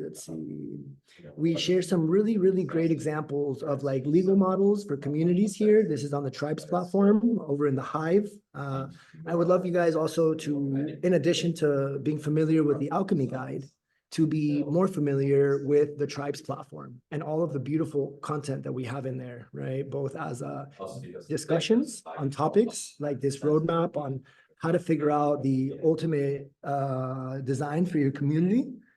Let's see what this is. Let's look at it. And it's then ready to jump in. Trying to have simplified. Nice. Let's quickly go through the All right, you we have guys. a lot of time. That's true. But also the document section, right? In the document section, we have a lot of resources that we have been uploading and adding in there. How to start a real estate cooperative. We have some more we need to add in there. Right. We also chatted a little bit about different legal structures for the different entities of the project, and the like two calls ago. Yeah, and again, you definitely need a legal expert, an attorney to support you with the process, especially in different places in the world. Maybe this is not your stomping ground in your previous home, and you don't really know anything about legal structures in that country. Please reach out to an expert, and when you're consulting a vision holder, definitely don't give them advice if you're not a professional legal consultant. Okay, guys. So any reflection about that? I think this is a really interesting topic. I think we could go a little bit longer. We don't really have so much time. Something that I want to share is that my personal reflections on different types of ownerships have a lot to do with the mindset that we have and governance especially. And so I really appreciate projects that are spearheading different alternative collective ownership models, because it cultivates the distribution of power within the community and creates more trust, which I really appreciate. There's definitely a lot of fear and letting go of the ownership. But yeah, there's a lot of cool projects that are doing that. Free House is a really cool project that is spearheaded by a collective Free House. It's a friend of ours connected to a project called Dark Matter Labs is doing a project in Moss, Berlin. We spent some time there during the summer, and so one of the houses they want to collectively purchase, and they're really structuring their own model of governance and currency economy within that Free House. So I'm really interested to find out about their progress. I haven't really spoken to him in a moment. I don't know if that's happening. We have a call scheduled this week. Okay, cool. Okay, so case study. We have Moss, Berlin. Not really talking about the Free House project that I just briefly mentioned about, but the macro project and Mother Tree Tulum. These are two completely different projects, especially when it comes to the population density. Moss is located in the heart of Berlin, so it has a lot of people flowing through the space. It's a really exciting one. The location is beautiful. It's next to Truck Tower Park, which is an old park, but it's huge.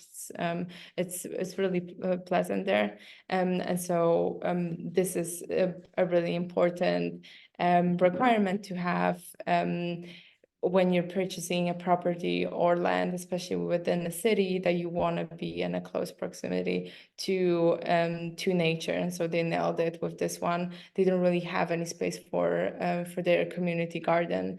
There's a plan to put a permaculture site on the roof of the building, which is really cool and exciting. Actually, as we were leaving, they were kicking off that process. I'm really interested to know how the progress is on that. So the property is pretty small. It's half a hectare, and it can fit at least 200 people. So the whole complex is an old bathtub factory that was repurposed to a co-living space and co-working spaces and an event space. And so they did quite some work to make it a residential building, and it looks really beautiful inside. And there's a lot of different projects that are hosting their offices in there. So it's cool, and the site is pretty small. It's not even half a hectare, and you can see how much people you can put in a building like that if you strategize the space well. And as the opposite of that project, Mother Tree is a regenerative neighborhood 15 minutes outside of Tulum. And so it's located in the jungle. You need a car to get there. It takes like 10 minutes on a regular road and 5 minutes on the jungle road. And so it's pretty rural in there. There are some neighbors, but it's definitely a rural population density. And so it's a jungle forest. It has a cenote on the property. There's an opportunity to dig some more cenotes. And so it's quite big. It has 20 hectares. And assumption is that it will fit somewhere between 100 to 300 people. And so, of course, if you were planning vertical buildings and high density buildings like Moss, you will be able to put probably 2,000 people in there. But this is not the intention of the project. And so if you want to offer people a permanent location that gives them a feeling of nature and calmness and spaciousness, you definitely need to consider at least 200 square meters per household. And so it obviously increases the amount of land that you need for the assumed amount of community members. And so Moss is a title property. It's been purchased, and the land legal status of Mother Tree is really interesting. So it's an ejido contract. Ejido is these are the indigenous communities that own what did you say, Oscar? Like 80% of land in Mexico is owned by something huge. I would like to ask Andoni for double check on this, but a significant portion of land in Mexico, right? The city centers are actually very small and far apart. The majority of land, through some revolution and presidential give back, are actually set aside for the indigenous groups and the locals for farmland and agriculture. Mm-hmm. Yeah, so it's an interesting structure that seems quite scary for people that are coming from abroad, because it feels like you don't really have power and a say in the land, and you cannot really purchase the land. It will not be titled with your name. And so it feels a little bit off. It's a concept that requires some warming up. For me personally, I think it's a pretty cool model. It's really buying into a community. Ejidos, the indigenous communities are the macro umbrella of the community, and so you can definitely make good agreements with them and use the land. And most of the people that they use this type of contract, even foreigners, have really good relationships with their ejidos. And so Nathan, he is the vision holder of the Mother Tree project. He has a contract to use the land for 30 years with a potential to extend the contract. So it's been, promised to him that he will be able to extend it to 60 years and then 90 years and for however long he wishes, because it's also a beneficial collaboration for the ejidatarios. And so bundling up all of these things, the outcome of the landscape and the setting, land size and legal status of the community for most, I think it's an awesome project. It has an exposure to different demographics of people. Berlin obviously is a really hot location in the world, and it's the center of Europe. So you have a lot of people stopping by for a month, 2 or even longer, that are really interesting and also highly motivated to be involved in the project. Really cool for me as well that they bought an existing infrastructure and repurposed it for their own needs. They have all the important places very easily accessible. Can you go back, please? Oh, yeah. Cyclist. So yeah, what Laila said, like park, mall, school, hospital, these are all really important topics. And if you cannot make it easily accessible in your community, you will probably have to build them in order to create a feeling of safety. So it's good to take that off your plate and be in a place that already gives you that, which is also another benefit of buying into an already existing community.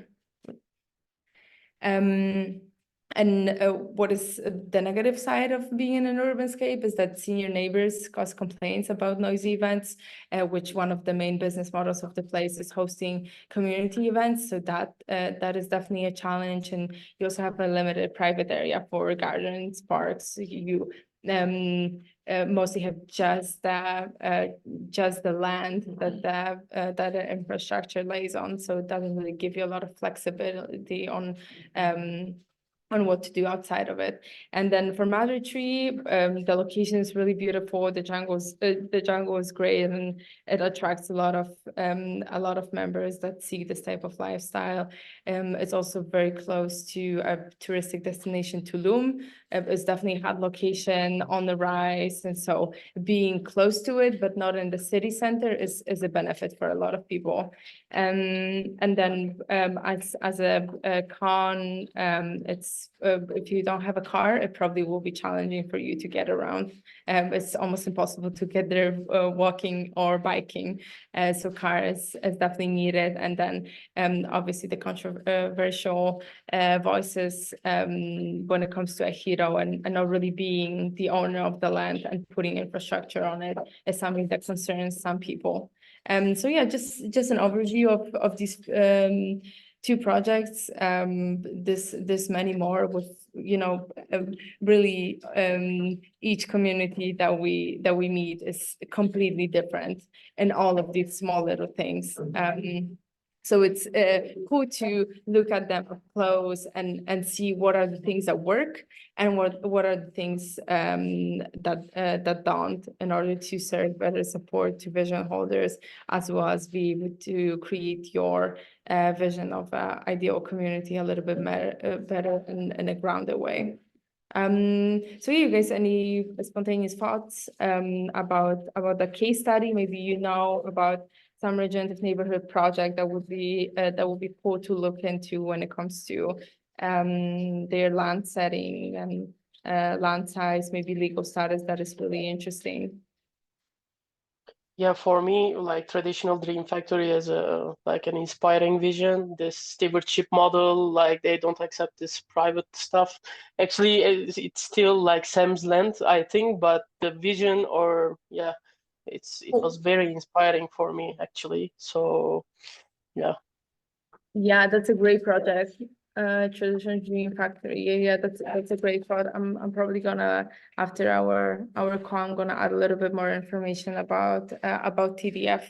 But yeah, it's really exciting. We're actually considering to host a residency and a traditional Dream Factory somewhere after the summer. We're probably gonna be in Europe, and so yeah, it's a really cool location that's also been repurposed from like an old barn property into a co-living space. Oscar actually visited TDF like 1 or 2 years ago.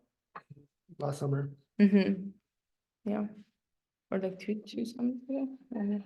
Okay, you guys, any thoughts, any reflections? Thank you so much, Jen, for the recommendation. Yeah, TDF is a really cool one. I'm gonna add a link in here to their profile on the Tribes platform. Yeah, this right, acquiring the best land and the legal part and the paperwork and the permitting can feel really dense.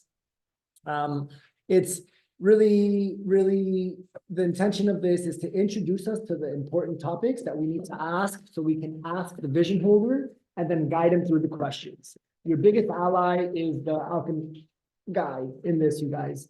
In remembering with the agent workbook, what are those important questions?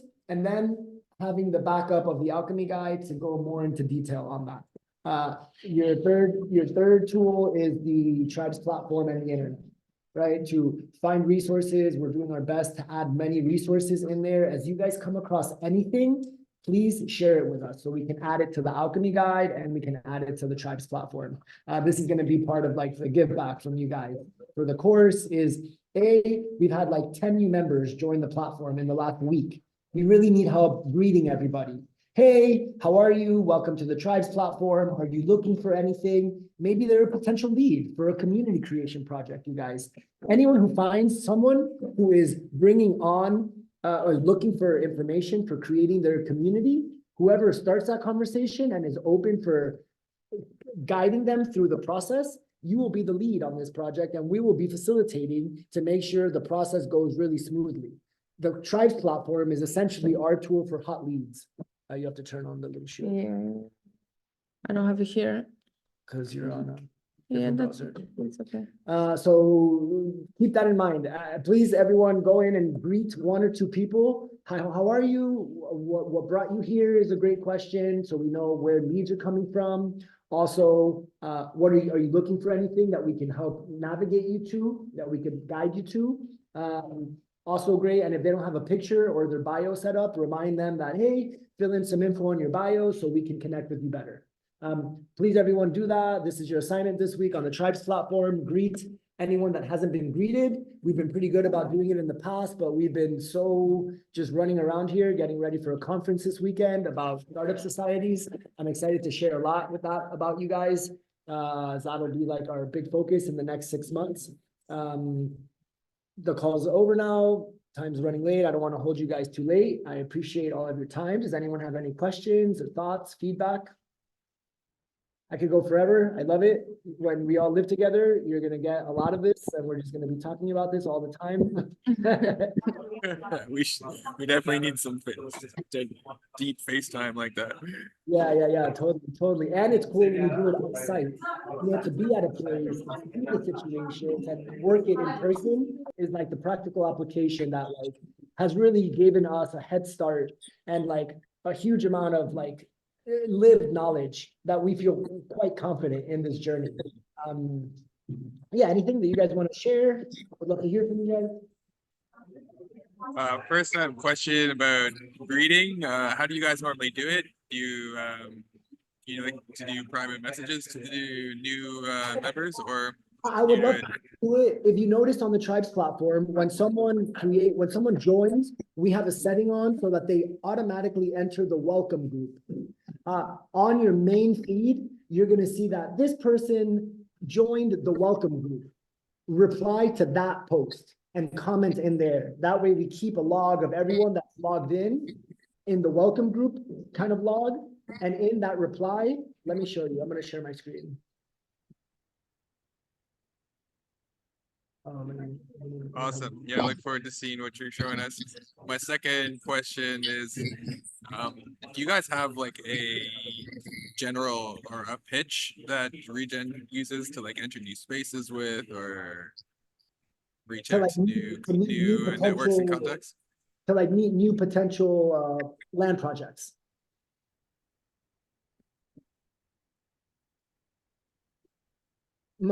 Hey, are you still on the call? No, yeah, I'm still on the call. Mike, your question was like, do we have a pitch to like open new potential like clients, projects?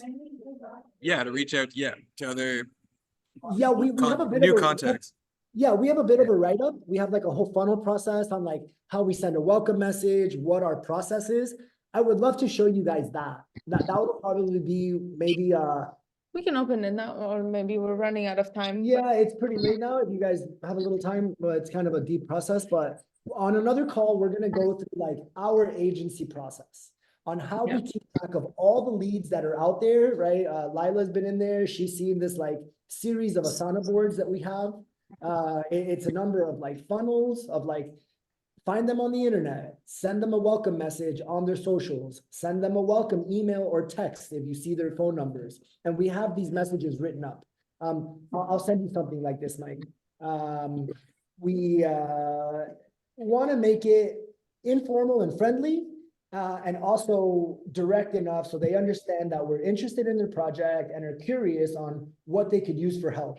Our main opener is inviting them to the Tribes platform, saying, hey, right, sometimes people don't have the time to create their own profile. So like a way to kind of kick off the process is we create their profile for them on the Tribes platform. I would say the process is not doing it from the get-go. Proposing to do that with them is a great conversation that should take about 1 hour to go through the questions, and this will be an excellent training for you guys to feel how you feel in conversations with vision holders, and maybe what is the knowledge that you might be lacking and need some clarity on. I think it's great that you bring it up, Michael. Thank you. That's a great question. I think a cool exercise for us to do would be, I'm going to send you the write-up and the current process on how to approach the vision holders, and maybe you can write like your own version of that message. It's just a template, and so you can change it as you wish and introduce yourself in a way that feels good for you, and so that this can be an opener. And maybe the next week you can send it to like 3 interesting projects that you like, and we can like track the progress of that journey with you to support you best. Rabbit, I really wish he was joining the agent program. He's kind of piled up with work right now, but he has been using this write-up, and he also customized it. He is a vision holder himself and a person that's been researching communities, and so this is like a good twist and edge to add to this conversation, so they feel a little bit closer to you rather than, oh, I'm an agent, really sharing your story and why you are passionate about the movement and what puts you in a position of an expert of, you know, the holistic process. So yeah, I'm going to send you this write-up, and maybe you guys can create your own version of that, and we can review that next week as an opener to the next session. Let me do. Awesome. And I think it would be also cool for us to maybe have that as maybe a homework for us to reach out, and then maybe questions as we kind of go through it ourselves. And with the maybe idea, as you were saying before, from a real estate perspective, like if there's a service that we're proposing to them, what do they get? And then the other thing I was thinking about from a platform perspective on what we're doing with sustainable professionals.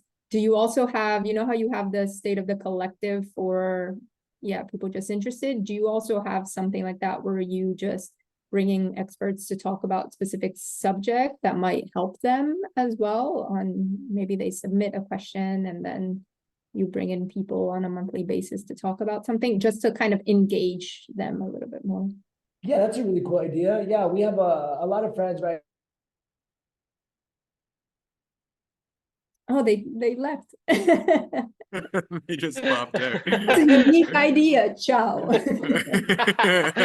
They really ran with that. Oh my goodness. I think Okay, guys, I think time to go for meal. So Yeah, Sonia's computer died. Awesome idea.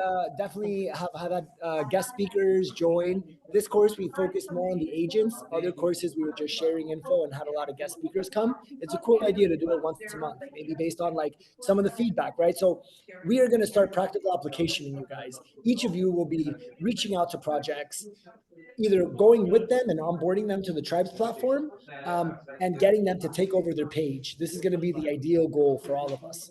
to get a couple of projects more introduced to Regen Tribe and potentially stir up some hot leads of people that could ask for support or get guidance from us as we have a rough understanding and an overall encompassing view of what are all the steps needed. We'll be right with you guys side by side, identifying that, validating everything, and like verifying where they are on the journey. But it'll be really great exercises to take part of. Yeah, I think that's a great idea, Laila.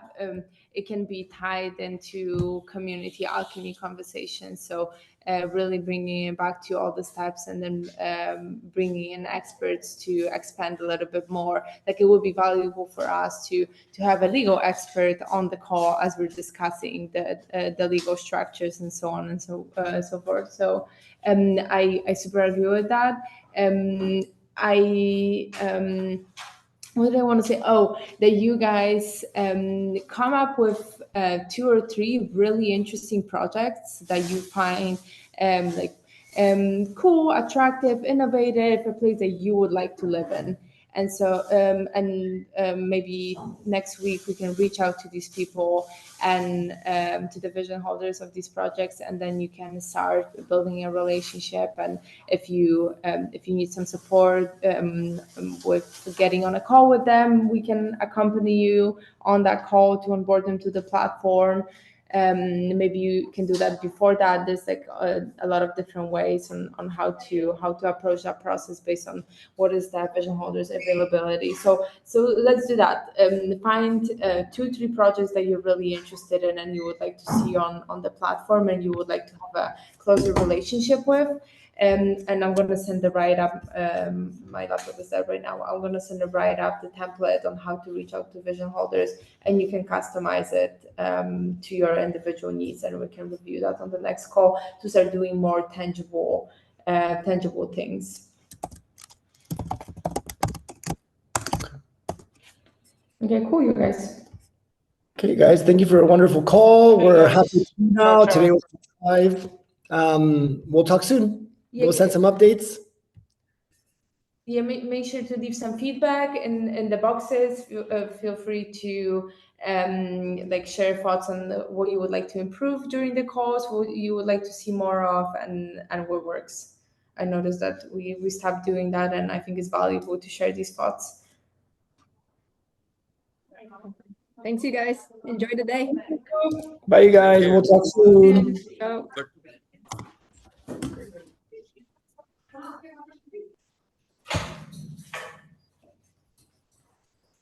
Ja, das wird jetzt noch